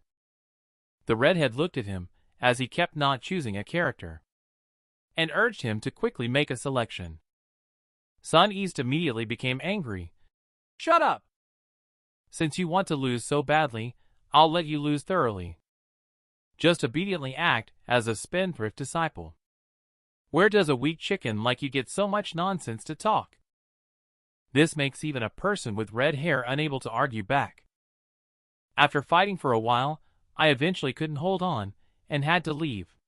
Before leaving, I even threatened them, telling them to remember me. At this time, one Victor is looking for a new opportunity. Zorlong looked a bit confused. Brother Joe, you are so good at playing coin-pushing games. Why did you stop playing? You don't understand this. I pushed all the coins away. If there are no more coins inside, how can I continue to play? So, I have to switch to a different game. One Victor is ready to play this shooting game. He puts on the VR goggles. The game is loading. Combat personnel are in position, with the rank of corporal, equipped with a semi-automatic rifle. Game loading complete, entering the battlefield. Inside now. When Victor saw the game screen, he was a bit surprised. Is this a VR game? It looks just like real. Suddenly, two enemies appeared on the roof. Launched an attack on one Victor. He quickly picked up a weapon to fight back. But the enemy's firepower was too strong, forcing him into an alley. He didn't expect an enemy on the eaves next to him. He has already aimed at one Victor. In the end, one Victor was killed by someone. The mission failed. The fat guy laughed out loud. As soon as he came out, he was shot in the head by someone. What a noob. At this moment, one Victor took off the VR headset. He examined the simulated weapon in his hand. There was no feeling when he held it. It felt completely unrealistic. He put on the VR headset again, planning to have another go. The fat man looked sarcastically and said, "With your skills, you'll go broke in no time." Quickly, one Victor entered the game and reacted very quickly. Instantly hit the enemy that had just appeared. At this moment, two enemies appeared on the roof. Victor quickly dodged their attack, seized the opportunity and counterattack immediately. Successfully dealt with the two people on the roof. Fatty and Zorlong were a little surprised to see this scene. The first one was still a rookie. I didn't expect the second one to be so skilled. They quickly reached the final level. Suddenly, the ground began to shake. The wall behind him cracked, and a tank drove out. The machine gun on it kept firing at one victor. He then hid inside a room. He had wanted to find an opportunity to fight back. By chance, he saw a rocket launcher in the room. Seizing the moment when the tank wasn't paying attention, he fired a shot at it. Destroy the tank. Mission accomplished. Congratulations on unlocking the Hell mode. The fat man hurriedly ran to report the situation of the two people next to Roland. Chinjo earned 243 game coins. Brother East earned 205. Roland was somewhat surprised by this. He didn't expect Chinjo to be in the lead. Indeed, it turned out that they earned too much from that push coin machine. However, the earnings from the fighting games surpass those from VR shooting. If they continue to compete, the gap will only get smaller. Time passes second by second. We will soon know who has won. Victor is getting stronger and stronger on this side. Facing him, Hell mode is no different from normal mode. Zor Long and the people around him couldn't believe their eyes. If they hadn't seen it with their own eyes, they would have thought Brother Joe was using an aimbot. One victor saw the enemies drop one by one with a single shot. It's not even worth playing.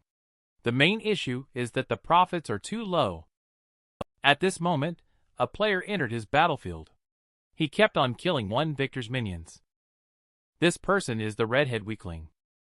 The two of them cleared the level in no time. One victor took off the VR headset to see who it was. The bold redhead said arrogantly, "Just a mere sergeant. Let me carry you to fly, my dear." One victor looked disdainful. "You can't even score points on your own. You are still trying to steal kills from me." So the two of them had another round and entered the game. One victor came up with a solution. Holding the gun aimed at the redhead, he headshot killed WTF. The redhead is very angry. "WTF are you doing? Look clearly, I am an ally." One victor ignores it and continues to score points. He starts again. The redhead is ready for revenge. He was about to make a move against one victor. In an instant, he was killed by one victor. In the next round, before he could react, he was killed again. No matter how many rounds he played, he was killed by one victor with a headshot every time. The redhead was furious. People around couldn't stop laughing. Zor Long mocked him. "Are you a clown brought by monkeys? First, Brother East beat you, then Brother Joe finished you off. You are not the male lead. Can you have fewer lines?" The red-haired person left gritting their teeth, thinking, "Just you wait for me." Von Victor's marksmanship is so good because he practiced shooting every day when he was young. He also had a master guiding him. Spread your legs a little, keep your center steady. Focus only on the target, let your body and the gun become one. You and the firearm are one. The gun is an extension of your arm, point and shoot. If you cannot control your arm well, you will not be able to accurately hit the target.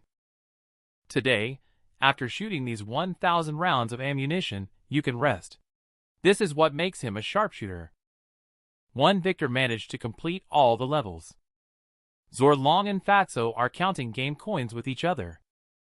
Brother East has a total of 287 coins here. Chinjo here has a total of 288 coins. Surprisingly, the two of them only differ by 1 coin. The fat guy angrily grabbed Zor Long. "Did you purposely miscount?" Zor Long quickly explained. "We both counted together in front of everyone." At this point, Sun East called a stop to the fat guy, and he was willing to admit defeat. "Chinjo, you won this round," Von Victor said. "If the game had gone on a bit longer, I wouldn't have stood a chance. However, this game is quite interesting. We can play it again when we have free time in the future.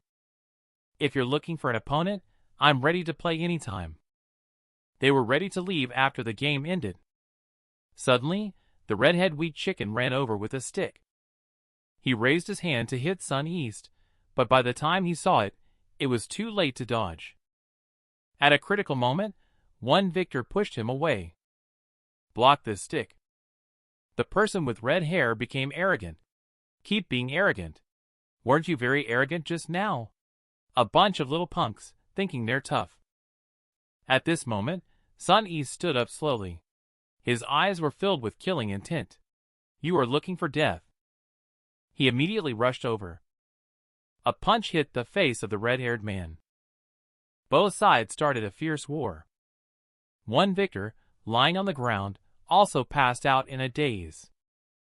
On the other side, on a small island, one victor woke up from the main body. He didn't expect the red-haired weakling to be so harsh. He was hit and fell over here. At this moment, he found Lao Faya sleeping next to him. This is too beautiful. Can't resist in front of anyone. One victor blushed and kept swallowing saliva. Please don't think too much. They are boyfriend and girlfriend. He was puzzled why Faya was here. I asked her to bring my body to Uncle Bill's side just in case. This is a small offshore island surrounded by the sea on all sides. Easy to defend and difficult to attack. Few people know that this is also Victor's property. Moreover, with Uncle Bill in charge, it can be said to be very safe. Does it mean Faya sleeps with me like this every day? How come she wasn't so enthusiastic before? At this time, Faya woke up. One victor looked a little panicked. Faya stood up and covered her mouth, shouting loudly, "Oh, Victor!" One victor quickly turned around. He wanted to ask Faya something, but she wouldn't let him. He turned around and questioned one victor. "How did you suddenly wake up? What happened?" One victor chuckled as he explained, "I just took a hit for someone else." "Oh, serves you right. Who told you to steal someone else's girlfriend?" Victor awkwardly said, "Don't you know that you are the most important person in my heart?" Faya was a bit touched after hearing that. "Right. How did the progress go with the investigation of the pill I asked you to look into before?" "That pill may be seriously problematic. Specific chemical analysis results are not yet available. However, I found out that someone in the association is secretly selling this thing under the guise of weight loss pills." One victor felt that things were a bit unusual after listening. It seems that this kid Shinjo is not simple either. My consciousness will enter his body. Perhaps it is not just a coincidence. Continue the analysis. Contact me anytime if there is any progress. Then one victor stood up and exercised a bit. I've been lying down for too long. My bones are falling apart. The scenery here is really beautiful. If possible, I really want to stay here forever and spend each day leisurely, far away from the conflicts of the world. At this moment, Faya hugged one victor and said, "You are one victor. If this is your wish, who can stop you?" "It's not possible now. Someone doesn't want me to live peacefully. I can't give up easily. I should go back now." Faya is a bit reluctant, still wants to stay with him for a while. One victor detained her in a building. "No way. I don't want the person over there to worry too much. I will miss your bare undies." Suddenly a sense of killing intent emerged. Faya angrily punched him. "Humph, big pig's trotter." The camera moved to the first hospital. One victor woke up from Shinjo. He was still thinking about what Faya meant by big pig's trotter. Does Faya like to eat this? One victor rubbed his eyes and realized he was in the hospital. Just as he tried to get up, his back was in excruciating pain.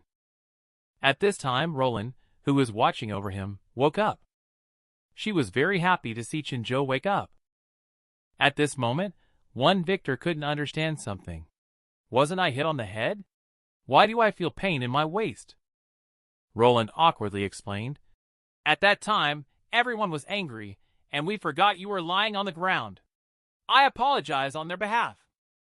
One victor was speechless after hearing that.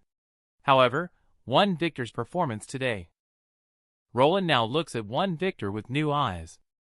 Suddenly, Roland approached him and said, "Can you take this blow for Sun East? It really surprised me. Does it hurt?" "Do you want me to help blow on it for you?" "If it were me, it would definitely hurt, but not for me." Shyly, one victor said, "It doesn't hurt anymore." "My waist hurts, especially when the two of us are flirting with each other." Someone yelled loudly, "Shinjo!" This person is Xia Mei. She saw the scene and seems a bit angry. She walked over slowly. One Victor quickly asked, "Little Mei, why are you here?" Xia Mei stared at him and replied firmly, "What do you think?" Please don't get me wrong. I haven't finished explaining yet." Xia Mei interrupted him angrily and said, "You promised me you wouldn't get into fights with others. You lied to me again." One Victor was speechless after hearing that. "So you got angry because of that?" "It scared me and made my heart tremble."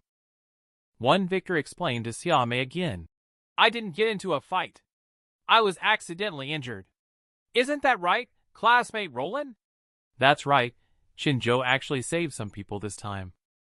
At this time, Sun East walked in to help prove his innocence. "Shinjiong did this to save me. He did not deceive you.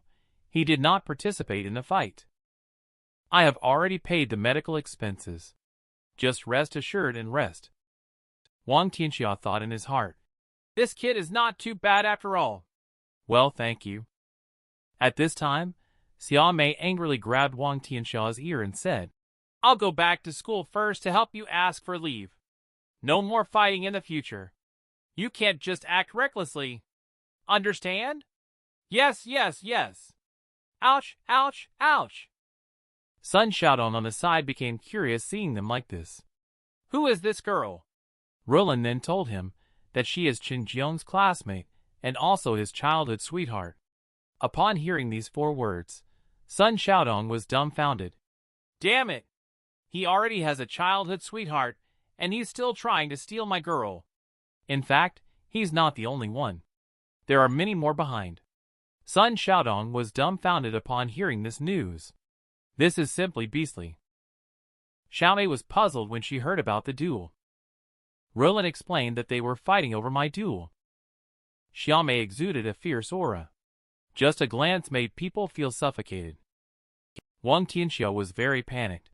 "Xiaomei, listen to my explanation." "It's not what you think." Xiaomei doesn't want to listen at all. She angrily ran out of the ward. Wang Tianxia was a little anxious and wanted to chase after her. Suddenly, his waist hurt terribly. OMG, it's going to break.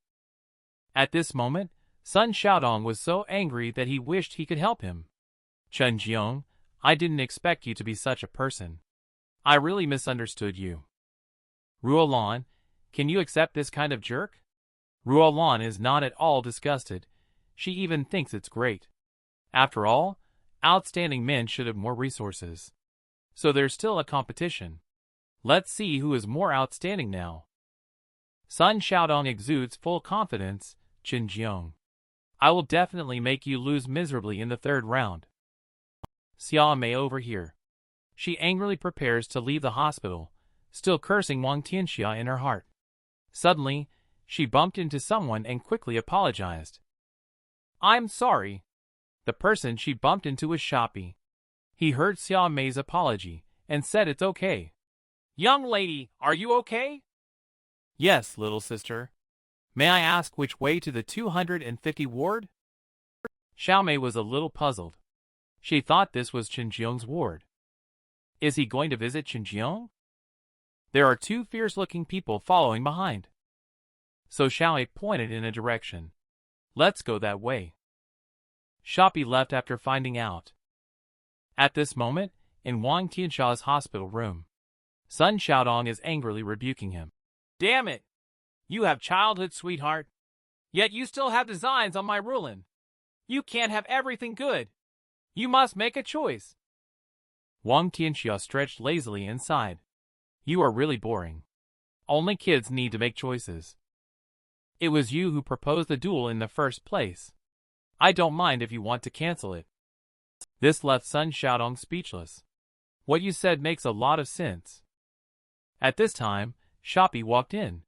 "Xiaodong, I found you here." He looked a little puzzled when he saw his nephew had come. "Why are you here?" Shoppy explained. "I heard you were injured in a fight. I came to see you." Wang Tianxia, lying on the hospital bed, also saw Shoppy.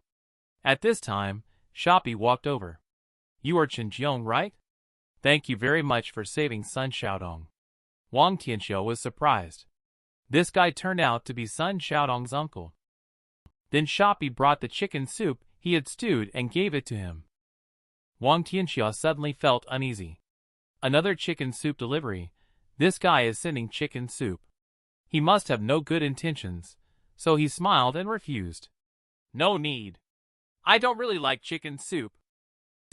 After hearing this, Shopee leaned in and said to him, No need to be so polite. After all, we are not strangers. At this moment, Wang Tianxiu felt a bit restless. Does Shopee know my identity? No, I can't lose my composure. Shopee then said, Remember our deal. I'll give you a few days to consider. Wang Tianxiu nervously said, Thank you, uncle. Shopee stood up and said, No need to thank me. Let's consider it a celebration of your narrow escape from death. Now Wang Tianxiu has many doubts. He thought, Shopee couldn't possibly know my identity, could he? In other words, were those words originally meant for Xinjiang? Fei Er said that someone in the gang is selling the pills under the guise of diet pills. The Morning Dog gang is definitely suspicious. At this moment, Ruolan called out to him when she saw him in a daze. It was only then that he reacted. However, his face turned red from the position he was in. Ruolan saw that he was fine and brought the chicken soup over from the side. Feed it to him yourself. Wang Tianxiu did not refuse. He seemed to be enjoying it very much. Sun Xiaodong saw this scene and was so angry that he was shaking all over. He was just about to stop it. Shopee called him over to ask him something. The two of them then walked out of the room. Xiaodong, the injury on Xinjiang, was it from fighting with you? Sun Xiaodong explained, No. He was injured while trying to save me. So that's how it is. I think that girl is quite nice. I heard that you two dueled over that girl. Do you need your uncle to help you out? Sun Xiaodong refused. Uncle, this is my own business. Please don't get involved. I can handle it myself. All right, it's just an issue among you kids. I can't be bothered to intervene anymore. If you need help, remember to tell Uncle. Then Shopee left. On the other side, inside the building of the Tianxia Association, the secretary has arrived at Ms. Lu Feier's office to report. Chairman, you have a meeting to preside over at 2 p.m. this afternoon. Also, your father asked if you will be coming home for dinner tonight. Upon hearing this, Ms. Lu Feier instructed her to leave. That Wang Tianxiu, such a despicable person. He went to pursue a younger woman. He left me to take care of his house and protect his reputation. At this time, her phone received a message. Feier picked it up and took a look. It was sent by Wang Tianxiu. There is an issue with Shopee that is related to Xinjiang. Please investigate quickly. 2 days later, at the first hospital, Wang Tianxiu can be discharged. Sun Xiaodong specially came over to remind him, Xinjiang, remember we still have one final duel. I won't show mercy to you just because you saved me. 3 days later. See you at the arena? After saying that, they left. Wang Tianxiu watched them leave and thought to himself, Sun Xiaodong is not bad if he doesn't let his emotions control him. I didn't expect that Shopee is actually his uncle. At this time, someone sent him a message. It was Feier. She has already found out that Xinjiang and Shopee have no direct relationship. But there's a problem with the S-Dog gang. It seems that the relationship between Xinjiang and Shopee must be clarified. Wang Tianxiu has been discharged from the hospital and returned home. He is in Xinjiang's room, constantly searching for something. However, after searching for a long time, he didn't find anything. At this time, his phone rang. It was Feier calling. She is here to inform Wang Tianxiu. The matter of the weight loss pills investigation has yielded results. It turns out that the Sango gang is selling them. This is the same as what Wang Tianxiu suspected. Indeed, this matter is definitely related to the Sha family. The chemical analysis report of the pill has also been released. It's the weight loss pills being sold by the Sango gang. What's even more serious is that while the pill has a weight loss effect, it comes with huge side effects. It's even more intense than the usual side effects. Wang Tianxiao was somewhat annoyed when he found out. This troublemaker, he's quite bold. I had already forbidden the guild from doing that. And he's still secretly selling it. Fair said. Tianxia, we are from the H clan. Your actions will disrupt the interests of many people. The reason you were stabbed last time was very likely because of this. I don't want you to get into trouble again. I know, but times have changed. Since these people can't see clearly, then I'll have to help them see.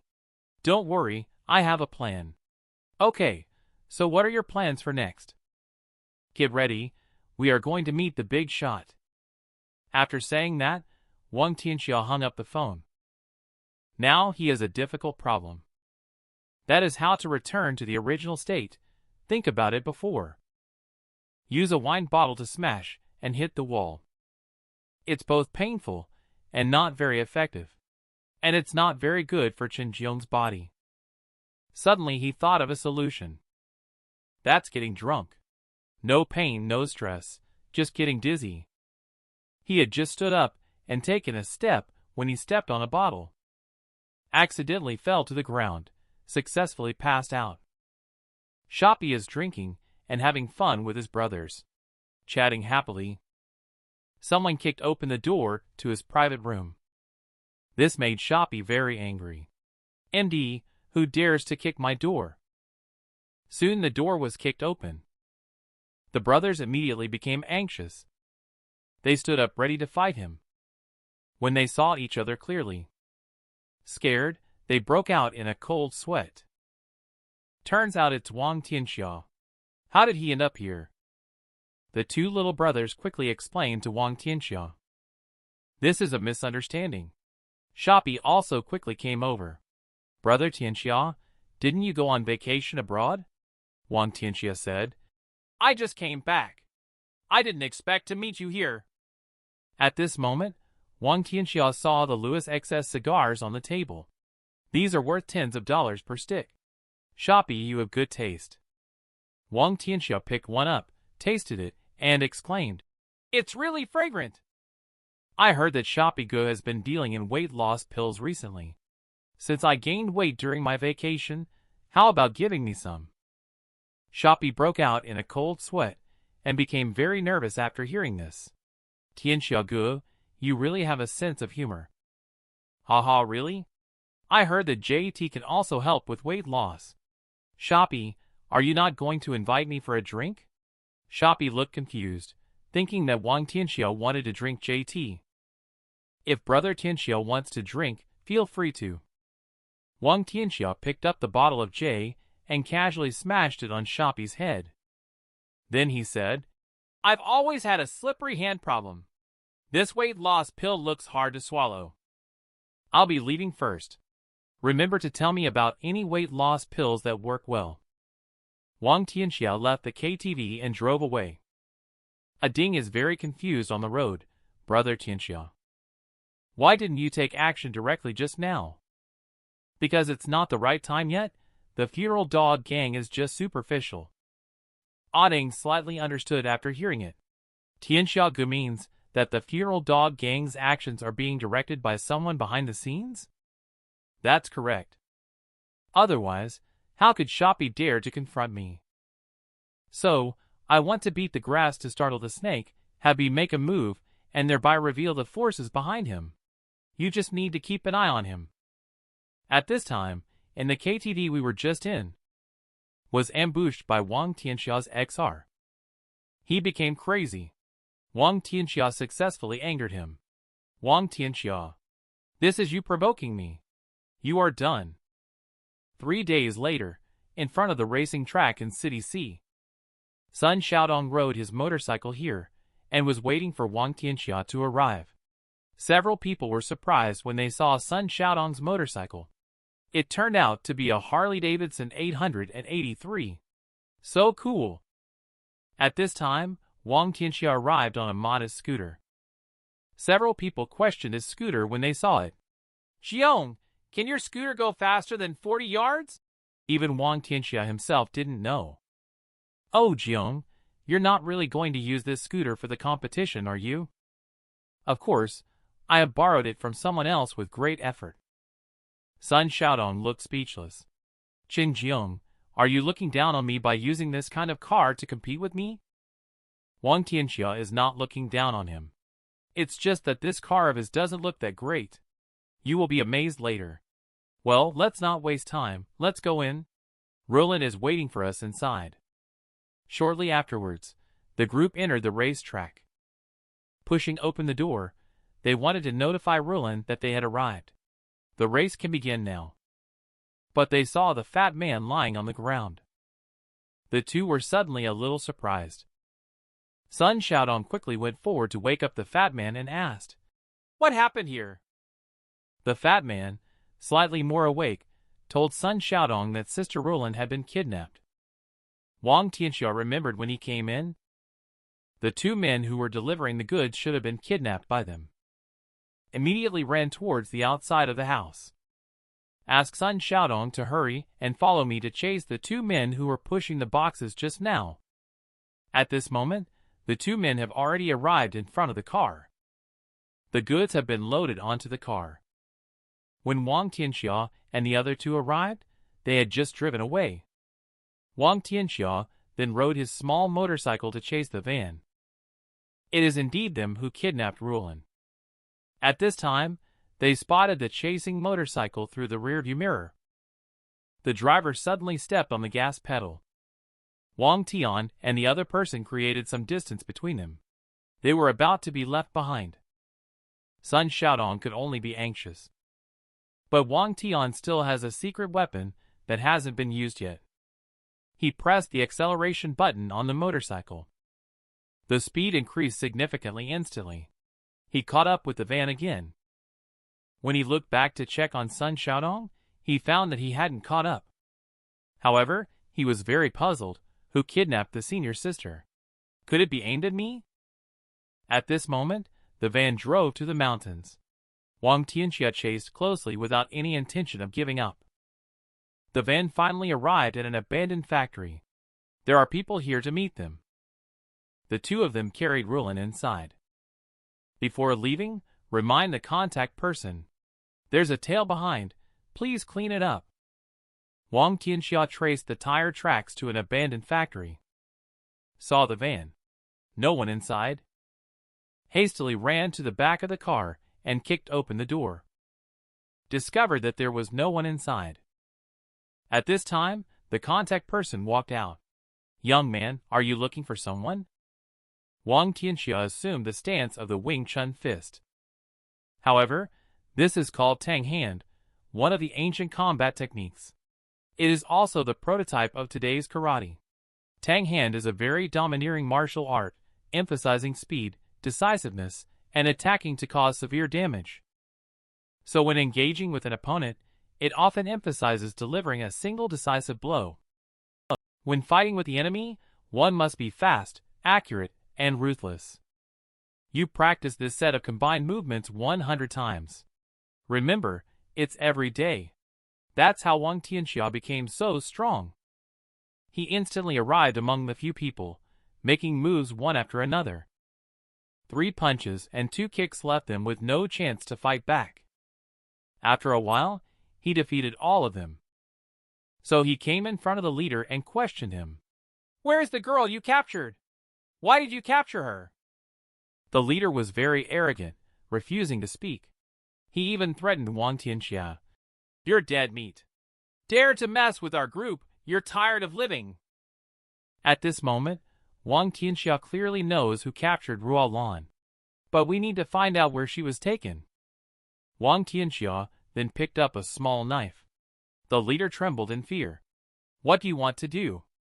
What do you think? I don't have time to waste with you. Go talk to the King of Hell about your courage." Wang Tianxia threw a small knife into the air and descended rapidly.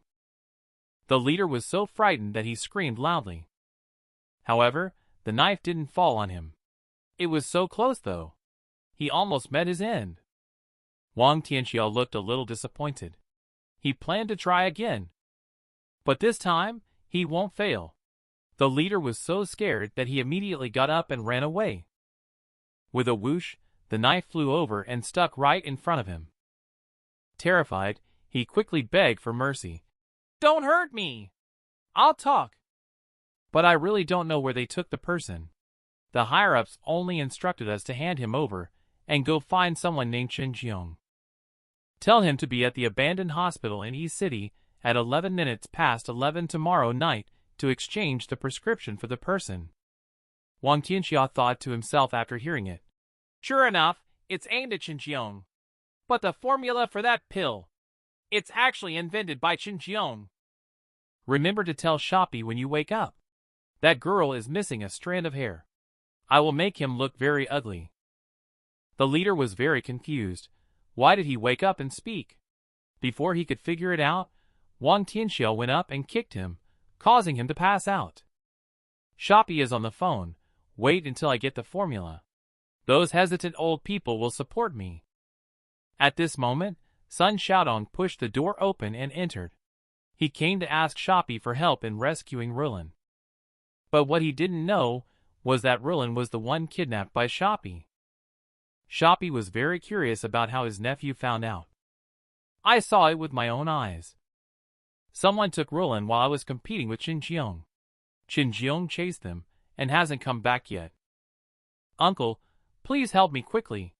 Shoppy was very happy after hearing this. Since he was looking for Chen Jiong, Shoppy agreed to help him. Xiaodong, you go back first. Leave the rest to me to handle. You don't need to worry about it. Sun Xiaodong walked out of the villa. When he was halfway there, he really couldn't figure out who kidnapped Rulin. He planned to go back and have a good talk with Uncle again.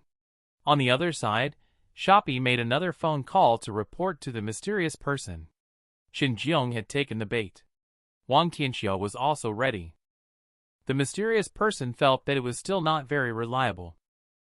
Shoppy explained, I have checked that Chen Jiong's mother and Ding Peng are friends. That kid will definitely look for Ding Peng for help. If Ding Peng knows, it's equivalent to Wang Tianxia knowing. When the time comes, ask K to make another move and see if he can still act cool this time. Your stomach really is not small. Shoppy finna de hui dao.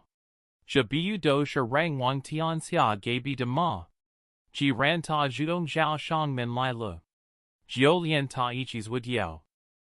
At this moment, behind the door of his room, Sun Xiaodong is standing here. He heard all of little uncle's plans. On the other side, Lu Fair called Wang Tianxia. Shoppy wants you to redeem someone using the formula. What are you going to do? Wang Tianxia can't find the formula at all, so he can't produce it. He can only use force. Lu Fair felt something was not right after listening. Tianxia, you need to think it over. HD in City C has been peaceful for a long time. How about trying to wake up Chen Jiong first and get the formula? Wang Tianxia feels that Fair's approach is not feasible. Even if we have the formula, it must not fall into Shoppy's hands. At this moment, someone else called. Wang Tianxia hung up on Fei. Connected to an unknown number. Hello, this is Chen Jiong. Who is this? The other party is Sun Xiaodong. He is currently downstairs at Wang Tianxia's house. Wang Tianxia is curious about why Sun Xiaodong is looking for him at this time. So he met Sun Xiaodong downstairs. Sun Xiaodong mentioned the BJX phone. Reluctantly admitted that he lost the third game. Wang Tianxia was very annoyed and said, What nonsense. Do you plan to just pretend that nothing happened? Sun Xiaodong also does not want this. He is also powerless. My family's business can grow. I can be influential in school. It is all supported by my uncle behind the scenes. Without him, I, Sun Xiaodong, would not be anything. Wang Tianxia didn't say anything else after hearing this. Since that's the case, you can just pretend you never knew about this matter. He had just turned to leave when Sun Xiaodong called out to him. Are you going to find someone named Wang Tianxia to help? My younger uncle has arranged for someone named K to deal with S. Please ask him to be careful. After saying that, Sun Xiaodong left. At this time, Wang Tianxia didn't expect that he came specifically to remind him. The next day, Tianxia will be a big building. The secretary brought Wang Tianxia to Fei's office. Fei instructed the secretary, "Without my orders, no one is allowed to enter. You may leave." At this moment, Fei gave Wang Tianxia a fierce glare. Wang Tianxia was very confused and had no idea what was going on. Fei walked over with an imposing manner. "Do you even know what you are doing? That K is the 11th ranked S player on the dark list. Maybe he was the one who stabbed you last time." This has left Wang Tianxia speechless, I know. But relying solely on Chen Jiang's identity, there's simply no way to rescue people from the sorrowful dog's gang. It's just sending S. But it's not safe to use Wang Tianxia's identity either. This matter is not that simple. Small characters like Shopee simply cannot afford to hire K. There has been no response from the Elder Council either. Phil's idea is to go with Wang Tianxia. It's dangerous no matter whose identity is used. But who am I? I am the youngest HD godfather in City C. Contact Sharpay and tell him I want to meet him. At night, at a large hotel. There were people gathered on both sides of the entrance. Tian Xiaogu walked out from the middle. The scene was grand. At that moment, in a nearby high-rise building, someone was observing Wang Tianxia's movements. After seeing Wang Tianxia set off, he informed his superior, who then relayed the message to Shopee. Wang Tianxia has already set off. Very good, Wang Tianxia, you're finally coming. I have prepared a big gift for you. That's right. Already locked onto the seat where Wang Tianxia will be sitting. Soon, Wang Tianxia's car arrived at the agreed-upon location. Getting off the car are Fei and Chen Jiang, who is also Wang Tianxia. So the two of them entered the room. Shopee looked a bit puzzled when he saw it. "Miss Fei, how come Tianxiagu is not with you?" Fei explained, "Tianxia heard about a misunderstanding between you and this little friend, Chen Jiang, so he asked him to come and talk to you first." Shopee was very angry after learning about it. He also inquired about Miss Fei. "Where did Tianxiagu go? I have prepared several bottles of fine red wine for him. He said he has gained weight recently and wants to lose weight. So he will run over here. Look, he should be arriving soon." The Shih Tzu quickly snatched Fiona's phone after hearing that. Fiona was stunned when she saw this scene. Shopee quickly apologized to her. "Sorry, Miss Fiona, I got too excited when I heard Tianxiagu is coming." After saying that, Shopee instructed his men to go over with a few brothers. "Go and get Tianxiagu, remember, be quick." Fei remained unmoved after seeing this, as this was a trap designed for Shopee. Since that's the case, let's talk about Chen Jiang's matter before Tianxia arrives. At this time, Shopee sat on the sofa. She agreed to talk about Chen Jiang first. "But how will you talk?" Tonight, he agreed with Shopee. But when he arrived, there was only Philip and Chen Jiang. This made Shopee very angry. Philip told him that Wang Tianxia would arrive soon. Talk to him first about Chen Jiang's matters. "Where is girl B? I want to see her." Shopee does not agree. He wants to complete the transaction before showing her. Wang Tianxia firmly disagrees. It is necessary to ensure Roland's safety first. Shopee had to take out the tablet and showed him. Roland was indeed safe. "Now you can give me the things. You can also take her home." Wang Tianxia was about to say the formula, but he was knocked unconscious by Fei with a hammer. Shopee was furious. "What are you doing?" "Don't worry, the matter concerning the child has been settled. It's time to talk about adult matters." Meanwhile, at an abandoned factory, Ading and Uncle Zhou arrived here. This is where Shopee detains Roland. At this time, Wang Tianxia woke up from his faint. "Ading, how is the preparation I asked you to make?" "Everything is ready. But there won't be any problems on Phil's side, right?" "Don't worry. Shopee won't do anything to Chen Jiang without getting the formula. As for Phil, She has her father with her. Shoppy won't dare to act recklessly. Shoshu, have you brought the things I asked for? Young master, rest assured. I have prepared it for you. Uncle Joe brought over a box. Inside is a knife. This is a tang knife. Uncle Joe had it cast from carbon steel by a friend. It is very sturdy and durable. Wang Tianxia picked it up and took a look. Not bad. It's a good knife. Depart? Let's settle this quickly. At this time, a person came out of the warehouse. Sigh. He hasn't even taken a few puffs yet. He was attacked from behind and knocked unconscious. The people in the library are completely unaware.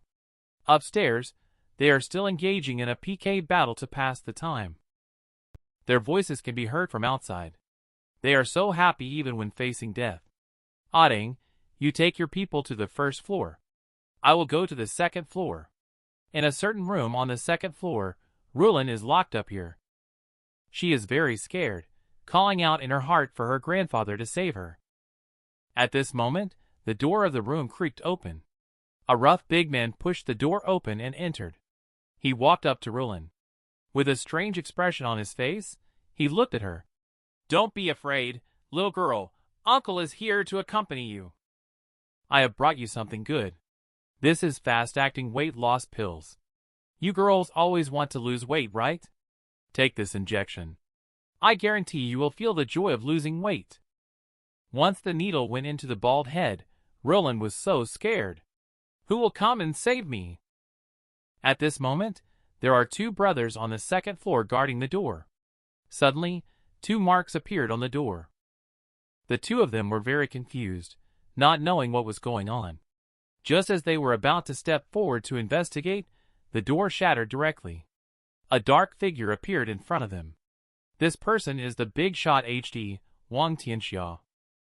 On the other side, Ruolan, who had just received an injection, felt weak all over and very uncomfortable. However, she also had a sci-fi feeling. A bald person helped her up, getting Ruolan to be more sci-fi. Suddenly, a voice came from behind. Let go of that girl! Let me do it! The bald person felt a bit frightened because there was a knife pointing at the back of his head. Wang Tianxia warned him not to turn around, or he would bear the consequences. It seems you've forgotten the pain once the wound is healed. Ow! The bald person recognized Wang Tianxia's voice, which made him grit his teeth in anger. He recalled the past when Wang Tianxia wiped out the Owl's gang for a trivial woman and slashed his face. This act was deeply ingrained in his mind, and he sought revenge on Wang Tianxia. The reason Wang Tianxia did so at that time was because the Owl had committed many outrageous acts and harmed countless insignificant people. At this moment, the Owl has not repented. He believes he is not at fault, stating that this is simply a world where the strong prey on the weak. He accuses Wang Tianxia of hypocritically lecturing them, claiming that these teachings were originally imparted by Wang Tianxia himself. At this moment, the Owl, as he was speaking, reached into his pocket and pulled out a throwing knife. Swiftly turning around, he hurled it towards Wang Tianxia. Seeing it coming his way, Wang Tianxia dodged to the side just in time. Seizing the opportunity, the Owl charged forward. Today, he would settle the old scores. Springing up, he drew a small knife from his back and lunged at Wang Tianxia, only for Wang Tianxia to evade the attack. However, Wang Tianxia noticed that the Owl's speed had significantly increased since the last time. The Owl then rushed forward again, and Wang Tianxia seized the moment to strike back. But his attack was dodged, and the two continued to exchange blows. Wang Tianxia was still in the mood for a chat. I'm curious, when did you and Shoppy hook up? But I think you two are pretty compatible. Because you both have one thing in common, you're both particularly bad. On the other hand, at the Grand Hotel, Shoppy didn't understand what Miss Fei said. Fei made it clear. Do you think we really don't know what you're doing? The formula for the weight loss drug was mixed by Chinjiang, right? I want 70%. Shoppy disagrees after listening. Just because you are Lu Laoda's daughter doesn't mean you can bully me, Shoppy. Hee hee. So what if I bully you? Or do you think you have the confidence to negotiate with me? Hearing this, Sharp felt a little anxious. How much does this woman know? Is she setting me up? Even if I give you 70%, will Wang Tianxia accept it? He is the one who hates it the most. Fair explained. This is just a deal between the two of us. As long as you agree, I will take care of it on his end for you. Sanderson pondered for a moment. I can give you up to 30%. That's the maximum I can offer. Phoebe completely disagrees because Qinjiang is in her hands. Since you cannot make the decision, let the one who can make decisions talk to me. If not, let's just end it here. Shoppy agreed, but he wants to think about it carefully. Faye is a bit worried now. She doesn't know if Wang Tianxia has sorted things out. It's been a while since she couldn't shake off the situation. But Wang Tianxia hasn't sorted things out on his end yet. He is still fighting with the owl. Suddenly, the owl started laughing. Wang Tianxia! You still don't know, right? Weight loss pills are not as simple as MHY. Let me show you its true power. I just took 2 pills coincidentally. Originally, they were meant for playing with a girl, but now I'll play with you. At that moment, his body underwent a change, his veins bulging, bones cracking. Before Wang Tianxia could react, the owl instantly appeared in front of him, but was still blocked by him. Wang Tianxia felt that his speed and strength had improved significantly compared to before. He could only barely dodge. Now the owl was pressing down on him. No strength left to fight back. Wang Tianxia finally realized. The practice of moves is an exercise that requires imagination. One must imagine every move the enemy makes, so that you can make the same attack in any situation. Wang Tianxia recalled what his old teacher had taught him. The owl stared at him motionless, thinking he had given up resistance. He clenched his dagger and stabbed forward, about to achieve victory. But Tianxia suddenly disappeared and reappeared behind the owl. Before he could react, it was already too late. Wang Tianxia raised his broadsword and knocked him out. Wang Tianxia spared his life. Downstairs, Ding had already resolved everything. Seeing that Tianxia hadn't come down yet, he ordered his men to go check. At this moment, Wang Tianxia came down holding Ruo Lan. He ordered his men to quickly send this child for treatment. She has been poisoned. Suddenly, someone from the side shouted loudly, "Let go of that girl!" Wang Tianxia glanced over and saw that it was Sun Xiaodong. He was holding a stick, trembling all over, shouting, "Let her go!"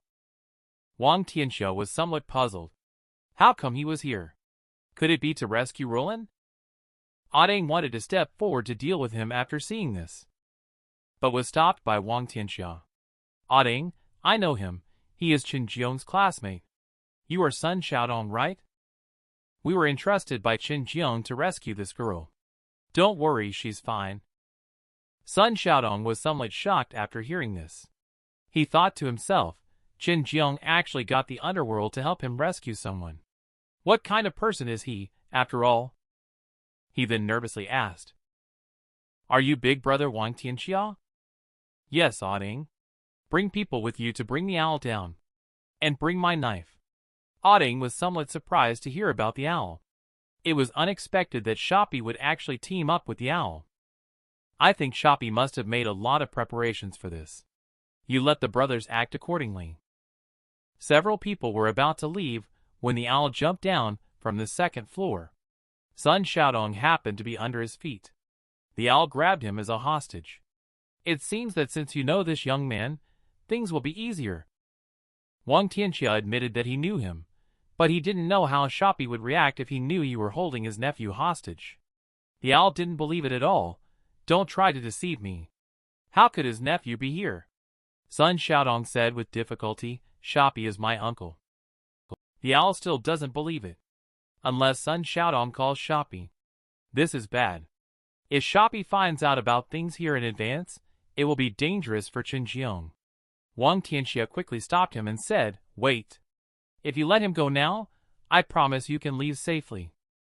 But if Shoppy finds out that you messed up his affairs and kidnapped his nephew, knowing Shoppy's character, You should know what the consequences will be. Hee, you actually agreed to let me leave. It seems like this kid is still somewhat useful. At this moment, Auding doesn't want the owl to ruin the plan. He wants to take care of Q and Sun Xiaodong together. But he was stopped by Wang Tianxia. Cannot he has helped me. In the end, he called Shoppy. He told him everything. Fair took the initiative after hearing this. Shoppy, what do you mean by this? Shoppy was very angry after finding out. I wonder why Wang Tianxia hasn't come. So you have set up a trap to deal with me a long time ago. So, Sharpei, admit defeat. We know all about your plan. Tianxia is not here, you can't touch him. Sharpei doesn't feel like he will lose. Because Qinjiang is still here. Even if you can't touch Wang Tianxia, Sharpei can still touch Qinjiang. Wang Tianxia. Look at this. There is a sniper red dot aiming at Qinjiang. The owl handed the phone to Wang Tianxia to look at. Wang Tianxia then asked Sharpei to release the person. He can promise him to leave Sea City safely. Even so, Sharpei cannot survive. According to the rules of the gang, he goes against his superiors. Even if Wang Tianxia doesn't do anything, someone else will. Things have come to this point. I have no way out. Don't think I'm a fool, Wang Tianxia. What do you want to do? Haha, you'll know soon. Just wait for me obediently. Let's talk about the grudges and kindness over the years face to face. After saying this, he hung up the phone. Wang Tianxia immediately ordered the owl to let go of that kid. I'll let you go. The owl resolutely refused to let go and decided to wait for Shoppy to come over before making a decision. Auding saw the situation and wanted Brother Tianxia to leave. Wang Tianxia said after listening, Qinjiang is still in Shoppy's hands. If I leave, how can I explain to his mother? Auding hesitated for a moment and said, I will stay and figure it out. But you absolutely cannot have any accidents. Wang Tianxia, I'm not leaving, Auding. If I can't even protect people, how can I be your leader? Don't worry, there will be a solution. I'll be here, waiting for Shoppy to come. In another place, in a villa? Sitting on the chair is Phil's father. Phil called him for help. But Lao Lu can't lend a hand according to the agreement made in the past. Until Shoppy's matter is resolved, the Elder Council will not intervene. Phil asked after listening, What about Kay? Shoppy would never associate with someone like this. Lu explained to his daughter, This time, indeed, someone from the Elder Council wants to deal with the world. I have arranged for the Order of S to take action. I will send you Kay's location, and the rest will depend on you all. On the other side, 2 cars drove over from the abandoned factory. Shoppy rushed over. Sun Xiaodong saw this and quickly shouted, Uncle, save me! Wang Tianxia then told Auding to let them pass. The owl came in front of Shoppy and asked, Is this kid really your nephew? Shoppy didn't blame the owl after hearing that. He even praised him for his good work. At this moment, Shoppy slapped Sun Xiaodong. Enjoying the best of both worlds. How dare you betray me for a woman? Wang Tianxia looked and said, You're so ruthless even to your own nephew. Shoppy, what are you doing all this for? Hee, if I'm not ruthless, how can I unify the underworld in City C? Wang Tianxia should calculate our account now. One may accomplish great things at the expense of many lives. Without us in the beginning, could Wang Tianxia have attained his current position? Now you want to interfere with my sharkskin's livelihood. If you are unkind, don't blame me for being unjust. King Tianxia listened and told him that FD is the one with no way out. You never see the situation clearly. Continuing like this will only harm the whole world. Upon hearing this, Sharkskin was enraged. If we don't traffic drugs, are we still HD? I have come this far, all because of you B. Sharkskin, stop here. I'll give you a way out. Sharkskin sneered and smiled. Give me a way out. You should worry about yourself. King Tianxia still advised Sharkskin to stop. Don't be so obstinate. At this time, Auding discovered an ambush. hastily blocked in front of King Tianxia to prevent Jay from shooting Sharkskin. Sharkskin laughed heartily. "What you are doing will only add a few more mourners," he said. At this moment, the sniper had already targeted Auding and King Tianxia. Sharkskin didn't want to take the lives of others. "You insisted on accompanying King Tianxia to his death. Then I will grant your wish." When Kay was about to act from afar, Phil appeared on the rooftop and stopped Kay. "You cannot kill King Tianxia," Kay persisted. "Why should I listen to you?" "Because the order to kill has already been issued. So you cannot kill him." Kay has already received this message. But she has not stopped yet. Phil is very confused. "Then why don't you stop? Do you dare to disobey orders?" Suddenly, Kay took out a hand cue and aimed it at Phil. "I don't like to come out for nothing. Understand? Leave here, otherwise you will be S." Wang Tianxia is not afraid of Jay's attacks. Let Auding get ready to take action. But Auding is a little worried. Wang Tianxia turned his head and told him not to worry. "We need to believe in you, fair." Wang Tianxia walked out of Auding's human protection circle. Shoppy's heart bloomed with joy. That's the way it should be. Wang Tianxia, hiding at the back, is useless. It will only add 2 more mourners. Is there anything else you'd like to say? Your last words. Wang Tianxia does exist indeed. I want to say. The chicken soup you made is really hard to drink. Suddenly a clang sounded. The strike missed. Just grazed the skin a little. Wang Tianxia mocked. "How capable do you think I am? Just this much." He immediately rushed towards the sandy skin. Shoppy ordered his men to take him down. Wang Tianxia cut down one with a quick slash, fighting against 10. He didn't feel tired at all. It was easy to deal with everyone. However, the Shoppy and the owl escaped and took Chinjiang with them. But this was intentionally let go by Wang Tianxia, because he wanted to know who was helping Shoppy behind the scenes. So Wang Tianxia left the abandoned factory by car. He discussed with Uncle Zhou about the person behind Shoppy. Uncle Zhou felt that this matter might be related to the members of the Elder Council. Wang Tianxia was somewhat surprised, which made it interesting. "Young master, in any case, you must be extra careful this time." "Okay. I understand. But I need to take a nap first. I'll leave the rest to you." "Uncle Zhou, your pressure point technique won't be very painful, right?" "Young master, you can rest assured and sleep. We will follow behind and support you at any time." At the same time, the Bloodhound and the Owl are on the run. The Owl doesn't know what to do. There is no place for them to stay in City C anymore. They have to leave temporarily. The Bloodhound plans to go to the meeting point first. Let's see how the mysterious person arranged it. What about that kid? He's useless to me now. I'll find a place to leave him later. At this moment, Wang Tianxia woke up from Chinjiang's body. Soon they arrived at the agreed location. Mei Tuing felt a bit strange after getting off the car. "Why isn't anyone here to meet us?" Shoppy made a phone call to inquire. Wang Tianxia, who had woken up, found the voice on the phone somewhat familiar. The mysterious person began to mock sarcastically. Indeed, a small-ass dog gang is no match for Wang Tianxia. Shoppy, angered, asked, "What do you mean? Am I just a pawn for you to test Wang Tianxia?" The mysterious person replied, "If you want to interpret it that way, you can. If Wang Tianxia is so easy to deal with, how could he become the boss?" Shoppy, angry, retorted, "If it wasn't for the problems caused by the S-gangs you arranged, Wang Tianxia would have been gone a long time ago." The mysterious person explained, "It's all Lu Qingfeng's doing. I can't show my face.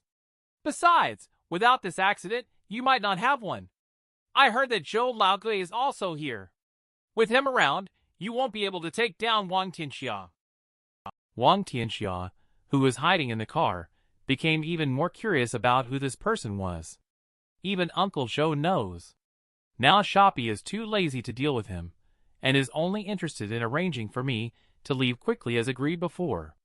I will keep your affairs a secret. Haha, keep a secret? The only ones who can keep a secret are silence. Shopee was instantly shocked. Wang Tianxia realized that this was an attempt to silence someone. Shopee quickly called for the owl to get in the car and leave this place. The car had just started moving when 2 gunshots rang out, bang bang. Both men were shot in the hands. The car lost control and overturned. Wang Tianxia crawled out slowly. He saw Shopee still breathing. Move forward to rescue. But the strength was too small to open the car door. Shopee told him not to waste his strength anymore. You need to leave quickly. If you can make it out alive, please pass a message to Wang Tianxia for me. I am sorry to him, but please ask him to spare Xiaodong and the others. They are my only family left. Wang Tianxia agreed with him.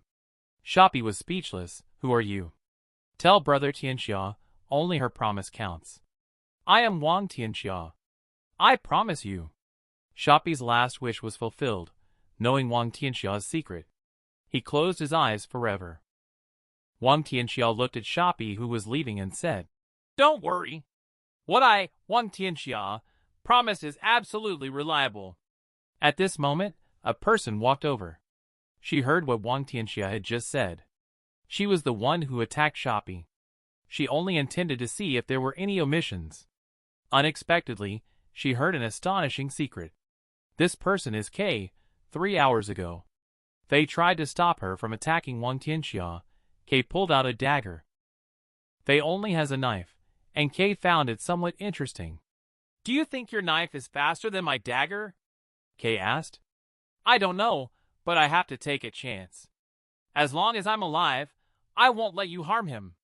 After hearing this, Kay put away the dagger. I admire your loyalty. How about this? If you agree to be my woman, I will stop. Faye was confused, thinking her ears were not working properly. Be your woman? But aren't you a woman? Kay laughed. Can't women like women? Faye blushed instantly. Even if you have my body, you won't have my heart. Kay felt that Wang Tianxia would be more interesting than her. I want to see what he is capable of. I never expected it. Wang Tianxia, the godfather of the underworld, has such a secret. What is this?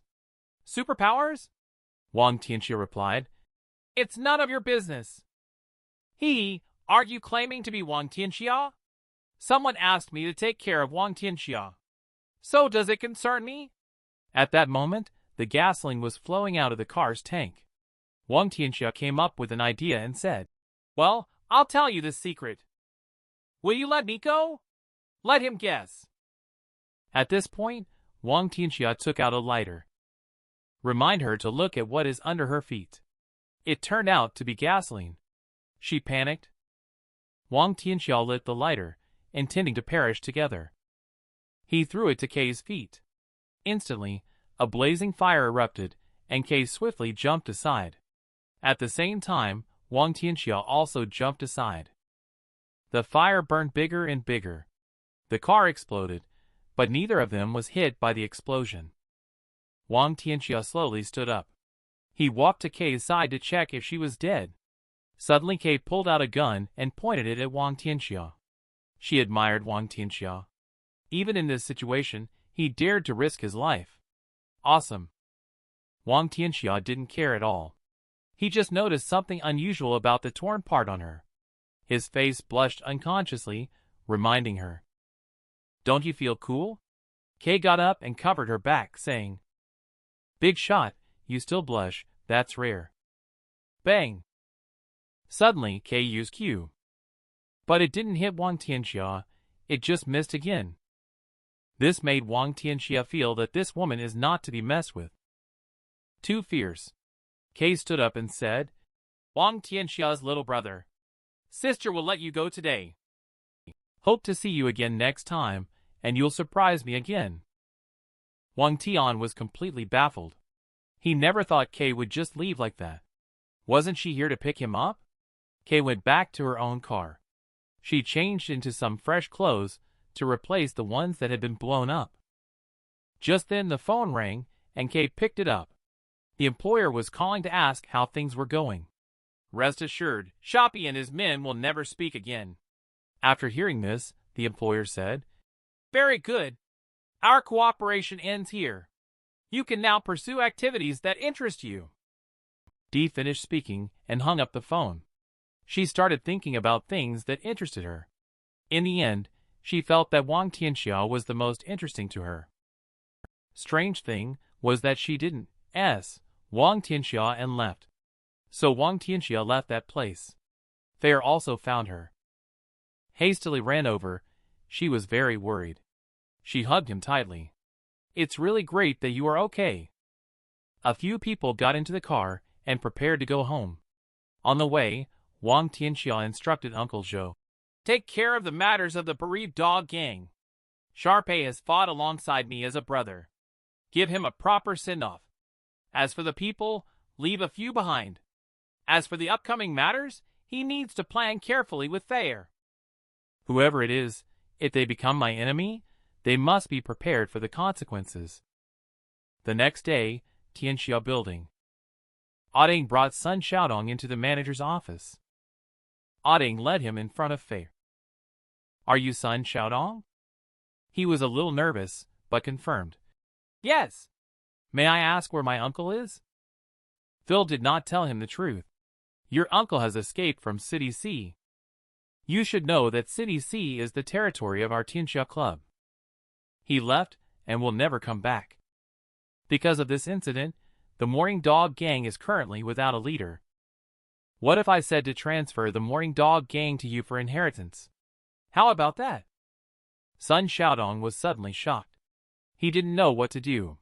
He was just a high school student. The Morning Dog Gang is no joke. Rest assured, I'm not asking you to join the Morning Dog Gang. It's just arranging some manpower for you in the name of the Morning Dog Gang. Take these materials back and have a close look. Sun Xiaodong doesn't seem to understand what it means. He is also very puzzled why he was chosen. Because I need you to help me assist and protect someone. By the way, you know this person too. Wang Tianxia then walked out from the side. Sun Xiaodong finally understood. Could Tianxia be secretly supporting Chen Jiong? That's correct. This matter was originally classified. But Chen Jiong said you are trustworthy. That's why he let you take over. I hope you won't disappoint me. Sun Xiaodong still can't believe it. You actually believe me? Aren't you afraid that I will betray you for Rulan? Wang Tianxia listened and said, I suppose senior sister also knows. This time she was saved because of me.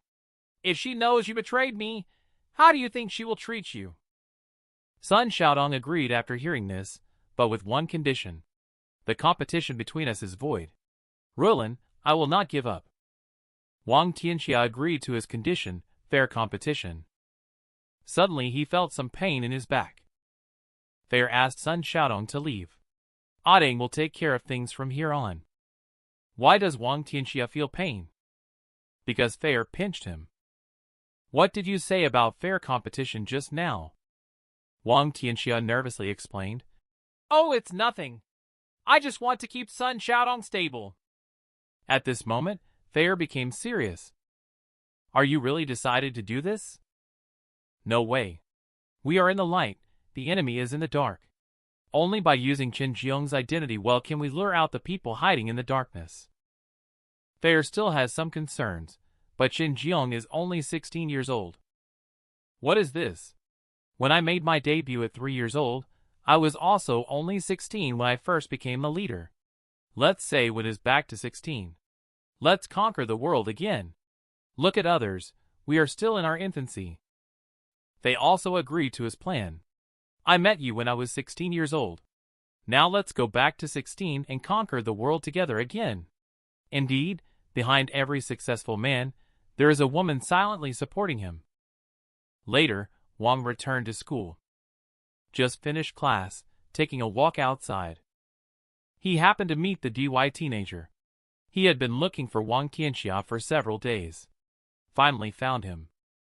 They found out it was because someone was causing trouble that Donga lost the game. They want Chen Jiong and Donga to have a rematch. If not, they will be met with fists. Suddenly, Sun Xiaodong came over and stopped his little brother. What are you guys trying to do? DY hurriedly explained. Brother Dong, This guy resorted to unfair tactics. We're just helping you teach him a lesson.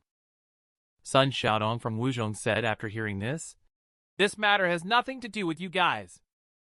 Jiong, I'll take you to class. His younger brother instantly felt overwhelmed. He couldn't understand why Dongda was so respectful to Jiongda. And he even needs to take him to class? Walking on the way to the classroom, Wang Tianxiao was very happy. He thought to himself that this kid is not bad, quite decent. Finally, I feel like the boss again. Who dares to bully me at school in the future? Ha ha ha. Thinking, he accidentally bumped into someone. And he bumped into a good spot. The woman did not scold him, instead gently said, "How could this student be so careless?" Wang Tianxiao's shy face turned red. He quickly apologized. "I'm sorry. I didn't mean to. It's okay, Qinjiang." Wang Tianxiao found the voice somewhat familiar. He looked up and thought, "Wow, it's Kay." Wang Tianxiao asked nervously, "How come you're here?" Kay got close to his face and said, "After so many days, you still remember me?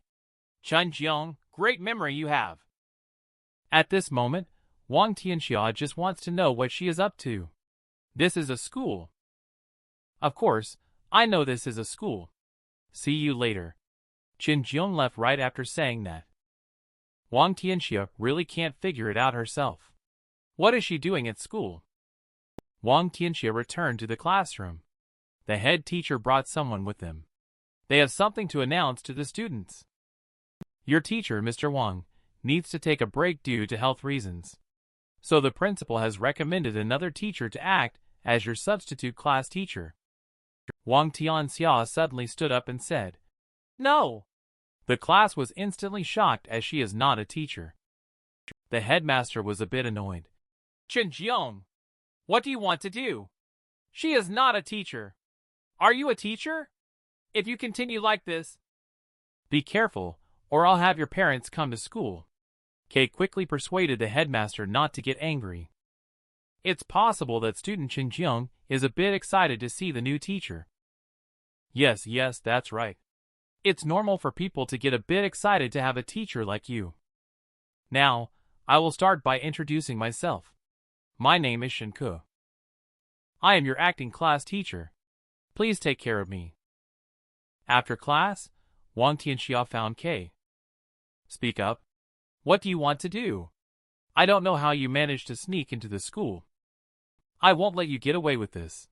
Kay suddenly leaned in to taunt. Oh, scared now. Weren't you pretty bold before? Stop babbling. Just say it. What do you want to do in the end? Indeed, you are a big shot, very straightforward. I want you to someone. Wang Tianxiao was a bit surprised. This is not a joke. Isn't this what you are best at? Need to find me again? Kay wants someone like S. She can't make a move. She can't even use the resources of the dark list.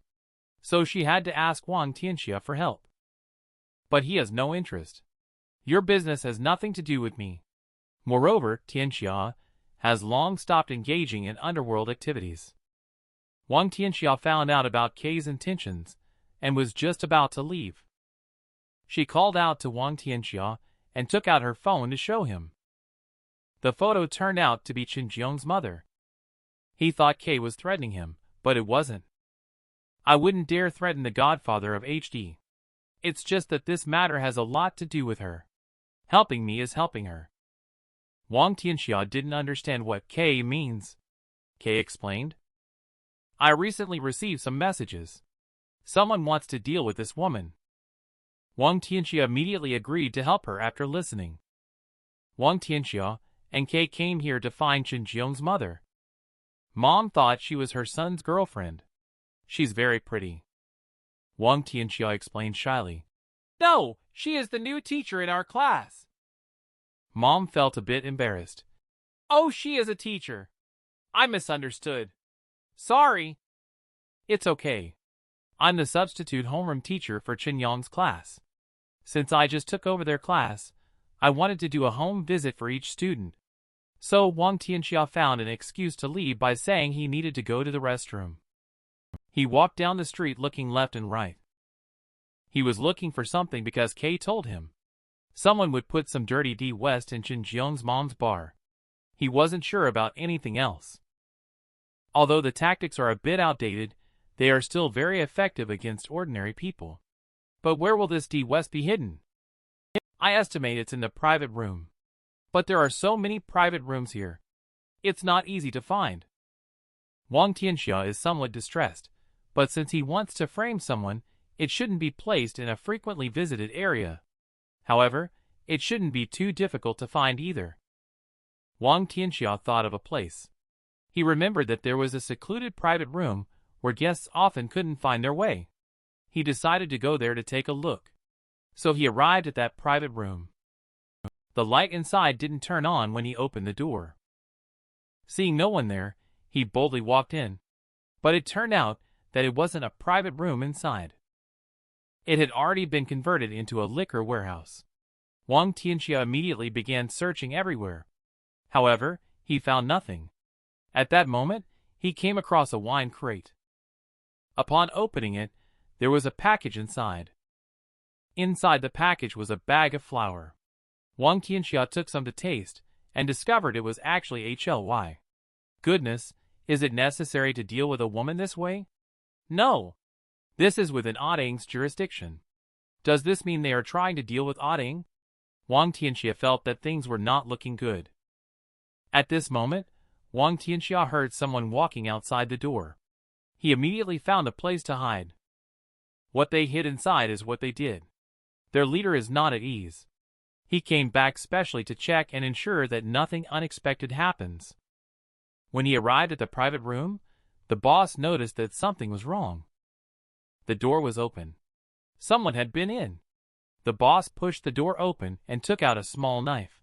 He warned the person inside to better come out obediently, to avoid physical harm.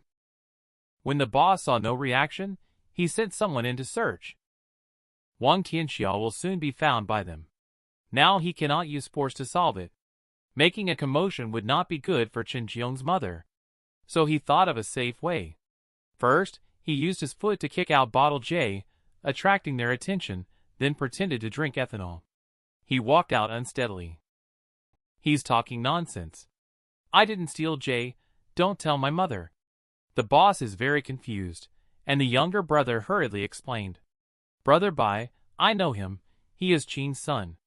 Brother Bai, should we take care of this kid? No need. It might be more trouble if this kid disappears. Just drive him away. Then the younger brothers drove Wang Tianxia away. Several people checked the goods again. After coming out, they told Brother Bai that the goods were still there. Brother Bai, should we stay here? Got it. When the police come later and see us here, they might think we're hiding the DP. We'll just watch the show from outside. These words were heard by King Tianxia, who was in hiding. He immediately called Fair and asked Anicap to quickly come to Z Dream SKTV. Something big is about to happen here. After a while, several J cars drove over. Several JC members entered carrying a search warrant. They said, "We come to investigate concerns about illegal activities at the bar. We are looking for the person in charge to carry out the following search: inspecting the Hermit Dreams bar premises, especially the Meiji Distillery and Xingxionia." JC claimed they received a tip-off and sent out the following inspection team, dispatching Meiji Distillery and Xingxionia. They mentioned, "We have reason to believe this place is hiding a large amount of illegal items. We need to search this place. This is a search warrant. Please cooperate with the search." Chin Jeong's mother looked confused. How is this possible? Then the JC members began inspecting each private room one by one. At this time, Kay walked up to Wang Tianxia and asked, "Have you found it yet? Quite a huge effort to have so many JCs here." The item has been found, a DP weighing nearly 1 kilogram. Once this is discovered, not only will the location be sealed off, but the individuals will also be taken away. Kay was thinking that this person is really ruthless. What are you going to do? It shouldn't be difficult for the Grand HD Godfather to handle such a small matter. If it were Wang Tianxia, it would definitely not be a problem.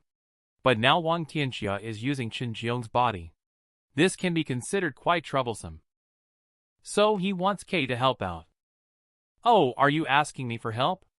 Or is it the previous conditions? You help me get rid of that person. I can do anything you want.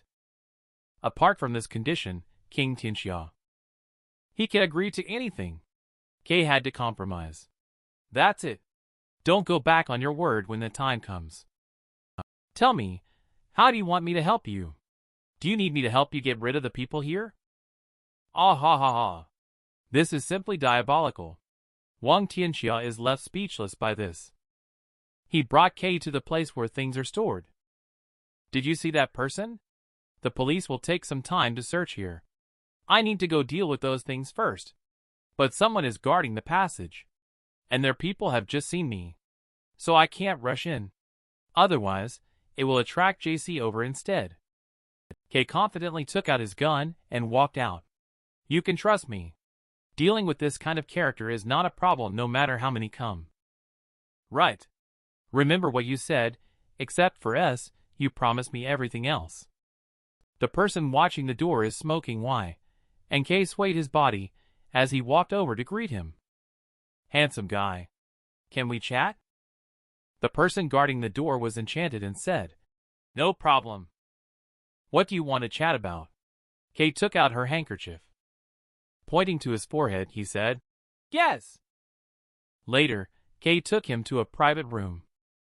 The man was trembling in fear. What are you going to do? Kay pointed at his head, gesturing for him to be quiet. Send a message to your boss. Just say that someone has found something, and it needs to be handled discreetly. Wow, this woman is so bad. Brother Bai received the message and told JC about the situation. He is now taking JC to the place where the item is being stored. Arriving at the liquor warehouse, Brother Bai tells JC, This is it. That person has been lingering around here, going in and out several times. JC immediately broke in, shouting, Don't move! He pulled out his gun, aimed it at Wang Tianxia, and shouted loudly, JC! Don't move! Put your hands up! Wang Tianxia looked confused and nervous. Immediately after hearing that, he raised his hands up. The J in his arms also fell to the ground and shattered. Nevertheless, there is still one package. The police officer seemed puzzled when seeing it was a child. Brother Bai picked up the package on the ground and handed it to JC. Wang Tianxia saw it and shouted desperately, That's my stuff! Give it back to me, it suits Brother Bai's intentions perfectly. The police, JC. Just about to have my colleague take the person and things away. Chen Jiong's mother brought Auding over. Please wait a moment. JG, what happened here?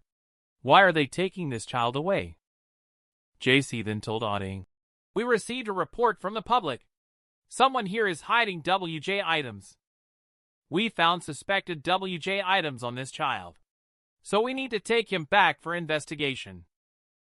Xingji quickly said, This is impossible. He is just a child. How could he hide D? Beige said sarcastically, What you said is true. How could a child do such a thing? There must be someone else involved. Auding felt annoyed after hearing this. Kid, you can eat things randomly, but you can't talk nonsense. Wang Tianxia quickly said, Wait a minute. What are you talking about? Who said I hid the DP? JC is very puzzled. What do you mean? Wang Tianxia did not say anything. Let them taste it to find out. JC figured it out a little. After tasting it, they discovered it was actually powdered milk. Little rascal. What are you up to? Brother Bai looked a little panicked. How is this possible? It's right here, he was about to say. Wang Tianxia immediately said, What is it? DP? How did you know? Beige felt extremely flustered. He didn't expect to be tricked by this kid. He quickly shifted his suspicions onto Wang Tianxia. I've seen you sneak in and out several times. You must be hiding something. Wang Tianxia admitted that he has hidden things, and there are many of them.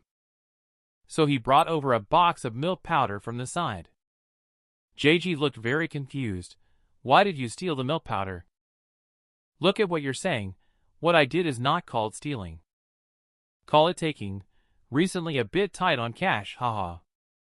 I heard Dinga stocked up on a lot of high-end milk powder. Just thinking of getting some to sell and make some pocket money.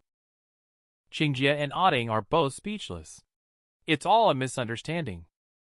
After the matter was settled, Wang Tianxiao walked out from inside, and Kay had been waiting for him at the door. Sure enough, Wang Tianxia, you solved it so easily. Wang Tianxia asked seriously. What do you mean? Didn't I ask you to lead them away? Why did JC come so quickly? Don't be angry, boss. You handled it smoothly without any trouble. Wang Tianxia became even more angry after hearing this. If you want my help, you better not have any tricks. All right, my mighty leader. Please don't be angry. Can't I admit my mistake? But I want to remind you. You have a small tail behind you. Wang Tianxia turned his head to look. It was the group of people just now. Qinjiang, do you want the teacher to help you solve them? Wang Tianxia refused. It's my business. I will handle it. Wang Tianxia led them to a deserted place. Brother Bai thought he was very arrogant and immediately sent someone to deal with him. After a long battle, Wang Tianxia emerged victorious. The next day, he arrived at Phil's side. Wang Tianxia speculated that yesterday's incident was the work of the god of wealth. He was speechless, never expecting that he had just sent away a gang of mourners, and now another gang of the god of wealth came. When I was appointed as the leader initially, there were many dissenters in the elder council. The gang of mourners should just be the beginning, right? Then the question arises. Why did they target the bar? Because of Auding. The KTV was taken over by Qinjiang's mother borrowing money. There was a problem. With Auding and her relationship, she will not sit idly by. Fair understood Wang Tianxia's meaning clearly. As long as Auding can be controlled, you can deal with you better. Correct. The world will start with H, and there will be 9 schools and 18 factions in the association. Each faction has its own expertise, such as S, DB, Q, PR, etc., covering almost every field. The Wealth God faction specializes in manipulating odds. In other words, it involves high LD. Qinjiang's mother borrowed money from the Wealth God faction to operate the KTV. This Wealth God faction is likely also being directed by someone. Wang Tianxia plans to play with them properly. Some people like to hide behind the scenes and not come out. Then lure them out. Wang Tianxia returned to the school. He went to the rooftop and called Sun Xiaodong over. Jiangge. What's up? Wang Tianxia wants to ask him. How is it going with gathering Shopee's men? Sun Xiaodong couldn't express his feelings in a few words. Uncle Xiao has left. Most of them have joined other gangs. There is no one left under Li Xiaofan. Wang Tianxia feels that this is also good. Those who stay behind are definitely loyal. You leave them to leave the Tianxia Club. There will be a lot to do next. Sun Xiaodong was a bit surprised. He couldn't understand why he had to leave the Tianxia Club. Wang Tianxia explained. Because I want to deal with the Tianxia Club. Sun Xiaodong was even more confused. Aren't you acquainted with Brother Tianxia? Wang Tianxia did not provide much explanation. Just do as I say. Sun Xiaodong did not ask any more questions. Suddenly he realized that the people below him might not know Qinjiang's plans. If there is opposition, I'm afraid it's very dangerous, Wang Tianxia said. Don't worry. I don't need to deal with the entire Tianxia Hui. It's the Tianxia Hui's Wealth God gang that I want to deal with. You help me find this person first. She is an agent cultivated by the Wealth God gang at the school. Sun Xiaodong took a look at it. He recognized it immediately. But he didn't expect that Qinjiang didn't recognize it.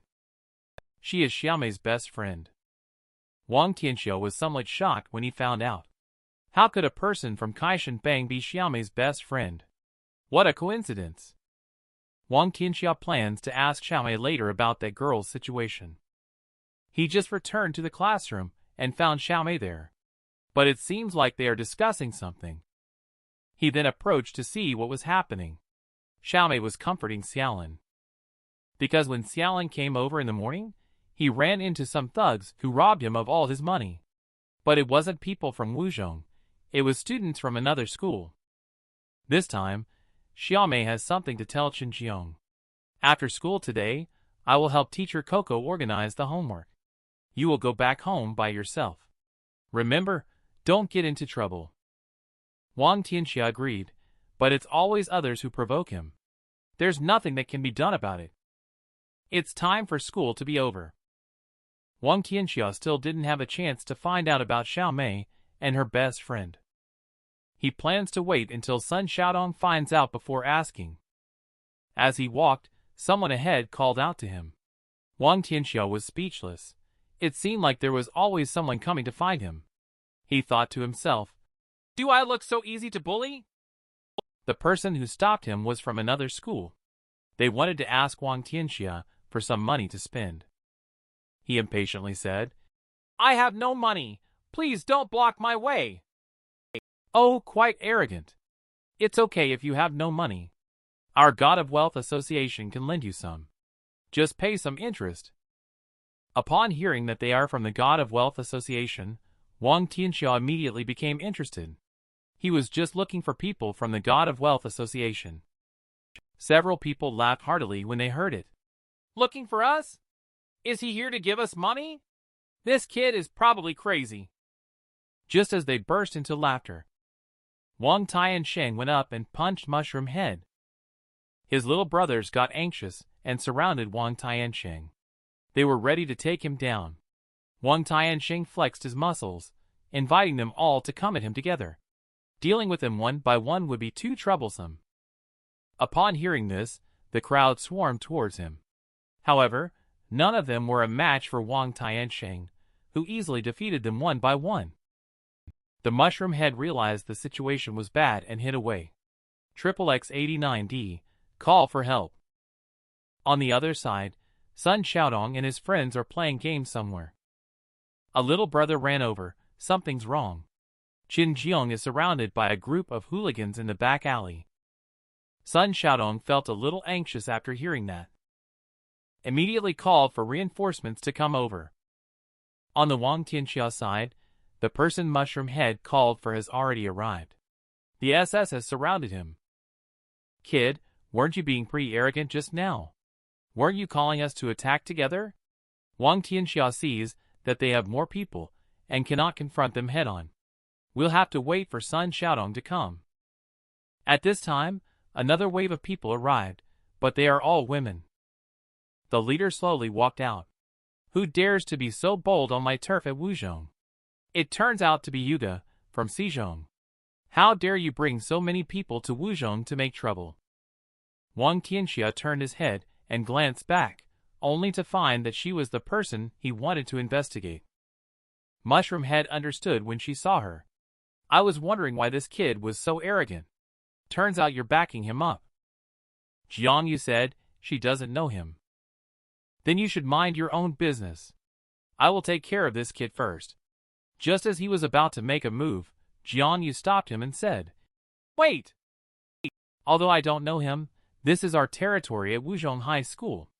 Guppy, you have crossed the line. Haha, everyone is just doing tasks for the guild. There's no such thing as crossing the line or not. Besides, just based on you little girls. Do you dare to fight with us? Just when both sides were deadlocked, Sun Xiaodong and his men rushed over. If they are not enough, we can also join in. A group of tough women stepped forward to stop them, but they refused to back down. In the next moment, Sun Xiaodong and his men rushed over. The two teams confronted Guppy. Now Guppy is at a disadvantage, but he is very puzzled. Sun Xiaodong, what are you coming over for? This has nothing to do with your Iron Blood War wolves. I advise you not to meddle in other people's business. Sun Xiaodong pointed at Wang Tianxia and said, He is my man. If you touch him, you're going against me. Guppy showed no fear towards Sun Xiaodong. He even said arrogantly, So what if I go against you? Do you think you're very tough? After Shoppy leaves, who will look after you guys? It just so happens that one of you claims to be the leader of the Wuzhong boys, and the other one is the big sister of the Wuzhong girls. Today, Laoji Asterisk will destroy all of you. Wuzhong will be my territory from now on. Ah ha ha ha. Asterisk Laoji is a nickname or term used by the speaker. When he was happy, Wang Tianxia ran over and punched him. He really didn't want to listen to any more nonsense. Just go ahead and do it directly. In an instant, a group of people started fighting. The boys from Wuzhong school easily knocked down the group of people. And on the girls' side. Except for the eldest sister's fighting style being normal. Others either scratch or grab. Just as the two sides were fighting fiercely, JC arrived. Everyone had no choice but to flee. Sun Xiaodong hurriedly called Xinjiang. Come with me this way. Big sister heard their conversation. She didn't expect that the person they just saved was Xinjiang. Wang Tianxia and Sun Xiaodong ran for a while, and arrived at a safe place. Before leaving, he urged Sun Xiaodong to gather people quickly. We must take the initiative. Wang Tianxia returned home in the evening. When climbing the stairs, Wang Tianxia was getting ready to order takeout. Jiang Yu came down from upstairs. He had been waiting for him here for a long time. The two of them then came downstairs together. Wang Tianxia asked her what she wanted. I happen to want to ask Xiaomei. He hadn't finished speaking. Jiang Yu suddenly leaned in and told him to shut up. And then he forcefully headbutted him. Then he angrily cursed at him. You are such a easy man. This left Wang Tianxia completely bewildered. When did I become a scumbag? Also, I don't even know you. Suddenly, Jiang Yu came over again asking, What are you trying to do? Xiaomei is so nice to you. Are you trying to steal a woman from Sun Xiaodong? He is quite generous. He even wore a hat to protect you. Wang Tianxia looked innocent and asked her, Did you misunderstand something? Misunderstanding? Xiaomei doesn't know about the bet between you and Sun Xiaodong. I am well aware of it. If I had known it was you, I wouldn't have helped you in the afternoon. Wang Tianxia can't be bothered to explain. He just wants to know what is the relationship between Jiang Yu and Xiaomei. Why didn't Xiaomei mention you before? Jiang Yu didn't tell him, but warned him. You are not worthy of Xiaomei. Just left after saying that. Wang Tianxia really can't figure out what this girl is thinking. At this moment, Wang Tianxia asked the hidden person to come out. It turned out to be Guapi, and Wang Tianxia thought he was going to fight again. But that's not the case. I'm just following Jiang Yu. However, you have provoked Jiang Yu. This could be very interesting. In Wang Tianxia's eyes, it's just a little trouble. You don't need to worry. A little trouble? Jiang Yu is not that simple. I'm waiting to see his show. After saying that, Guapi left. But Wang Tianxia couldn't figure out what they were thinking. What trouble does Jiang Yu have? The next day at school, Wang Tianxia was thinking about how to deal with the God of Wealth gang. Ruolan walked over. She heard that Xinjiang had offended someone from the God of Wealth gang. She came over specifically to ask him if he needed help. Wang Tianxia immediately refused, saying, I can handle it myself. After saying that, he was about to leave, but Ruolan called out to him again. Since the last incident, you have been purposely avoiding me. Why? Wang Tianxia suddenly felt a bit guilty. No, it's not like that. I've just been busy with exams recently. Actually, I am deliberately avoiding her. Otherwise, if Sun Xiaodong sees her, he will never let me off the hook. But Ruolan is somewhat incredulous. She suddenly leaned into Wang Tianxia's arms and said, When you saved me last time, did you do anything while I was unconscious? Feeling guilty, Wang Tianxia blushed shyly. He thought to himself, This girl really dares to think. At this moment, Ruolan caught sight of an acquaintance. Isn't that your childhood friend Xiaomei? It looks like she has found a new love. He's quite handsome too. Look how happy they are chatting. Xiaomei, and the other person chatted as they walked over to Wang Tianxia's area. Xiaomei quickly greeted Wang Tianxia when she saw him. He originally wanted to respond. Suddenly, Roland grabbed his arm. Xiaomei saw all of this. At this moment, the man standing beside Xiaomei spoke up. "So you are Chen Jiang? I heard that you spent a lot of money on the last midterm exam and got the second place in the class." Wang Tianxia asked. "Who are you?" "It doesn't matter who I am. But you, a smart talky underachiever, better not bother Xiaomei in the future. Don't affect Xiaomei's studies." "Xiaomei, let's go. The teacher is still waiting for us." Then the two of them left. Before leaving, Xiaomei told Chen Jiang, "I will help you with your studies when we get back in the evening." Wang Tianxia looks a bit dejected at the moment. Who is this kid? His name is Si Cho, but he is recognized as the most handsome boy in Wuzhong. He is in the first place in the second year of high school, and also the representative of excellent students. His family also owns a mine. He is a typical rich and handsome boy. What do you think? He outperforms in all aspects, right? Wang Tianxia doesn't care at all. What does it have to do with me? He is a person from the God of Wealth gang. Wang Tianxia was suddenly a little surprised. At the same time, in class 2-1, Big Sister is chatting with her sisters. But her sisters didn't understand. Why did Big Sister ask Si how to get close to Xiaomei? Big Sister did this because she wanted Xiaomei to see what an excellent boy looks like. But Si Hao is not an honest guy. If he dares to bully Xiaomei, I won't let him get away with it. On the other side, Xiaomei and Si Cho walked out. On the way back to the classroom, Xiaomei asked him for help with the chemistry competition. She asked him to provide more guidance. Si Hao held Xiaomei's hand and said, "With such a lovely girl like you, how could I not help? I'm more than willing to assist with the chemistry competition at Wuzhong."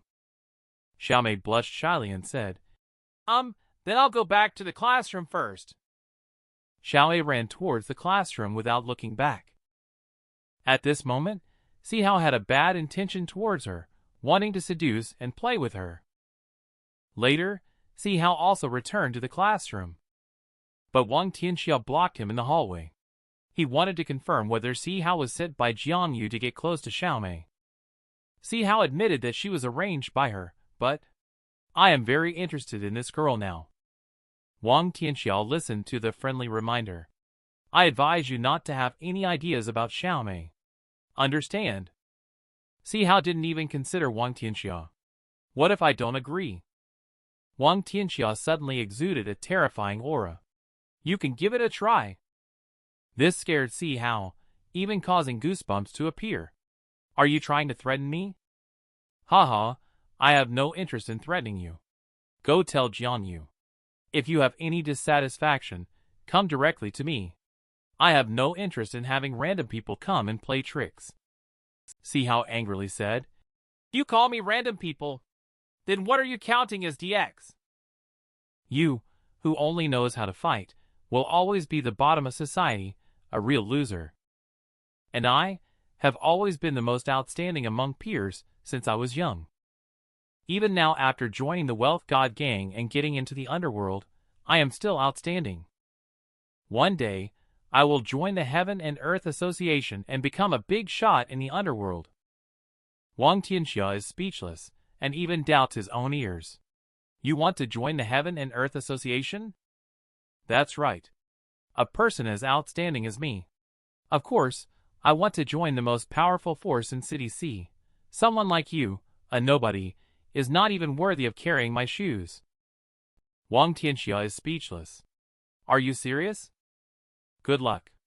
We'll talk again after you have entered the Tianxia Association. Si Hao saw that he actually looked down on himself. He angrily swung a punch at him. Wang Tianxia casually made a strike. Then he knocked him out. But Wang Tianxia did not look down on him. They have been classmates since kindergarten. Vibrant and cheerful when they were young. Everything changed on the evening he came home from primary school one day. There was a J car parked outside his house. The neighbors downstairs were all gathered around, discussing that his father is a person from HP. It's said that many people got S by him, and his wife is still a W woman. Now Chin Jeong has become the son of a well-connected figure. People will talk about you wherever you go. Coming to school, his former good friends now dislike him. They detest him, even started to beat him up. But fortunately Xiaomei called the teacher over. Only then did they stop beating Chin Jeong. But the teacher distorted the truth and shifted all the blame onto Chin Jeong when he returned home. He squatted down in grievance and started crying. Xiaomei, feeling concerned for him, brought him some food. Chin Jeong then opened the door for her. Xiaomei noticed that the lights were not on and was about to turn them on. Chin Jeong grabbed her hand to stop her from turning on the lights. He didn't want anyone to know that there was someone at home. The two of them locked eyes and felt shy towards each other. Xiaomei didn't want to continue feeling awkward like this. She said, "You go ahead and eat your meal. I'll head back first." The next day after school, he was blocked and beaten by someone again. At this time, Xiaomei ran over to stop them. "I have already called the teacher. Stop it now." Several bullies were not afraid at all. They even started to physically harass Xiaomei. At this moment, Chin Jeong threw his backpack out. He used it to knock them down to the ground. Chin Jeong took advantage of this opportunity. He picked up the backpack, grabbed Xiaomei's hand, and started to run away. 3 people noticed the situation and chased after them, but they didn't catch up. Chin Jeong and Xiaomei escaped a disaster. They both looked back at the same time, very close to each other. Their faces turned red instantly. Realizing that something was not right, they both turned around at the same time. Xiaomei had something to say. "Didn't I ask you to wait for me after school to walk home together? Why did you leave first?" Chin Jeong left first because Xiaomei's birthday is coming up soon. He wanted to buy her a birthday gift. As a result, Chin Jeong was caught by those HH people. Fortunately, the gift is still intact. Xiaomei was very happy after receiving it. She was also deeply moved. From that moment on, their relationship changed. They held hands and walked home together. However, because of this, Chin Jeong only wanted to live in his dreams. He couldn't face those sad things, so he didn't want to wake up. This allowed Wang Tianxia to take advantage and seize his body. Si Hao, who was knocked out by Wang Tianxia, woke up. He ran to Jiang Yu angrily and said, "I joined the Wealth God gang, not to be beaten up." Jiang Yu said after listening, "What's wrong with you? This is not the behavior that an excellent student should have." This made Si Wu even more furious. "Be a damn good student. I can pretend to be a well-behaved student in front of the teacher. I can also pretend to be a kind classmate in front of others. However, I absolutely won't allow an arrogant attitude in front of me. Jiang Yu can't do anything now, so let's see how I endure it for now. Don't provoke Chin Jeong temporarily. Once Xiaomei leaves Chin Jeong, your task will be considered complete." Si Hao was a little confused when he heard this. "Why do you care so much about that Xiaomei? Why not just have someone deal with her directly instead of asking me to get close to her?" Jiang Yu also wanted to do that, but he has Sun Xiaodong backing him up.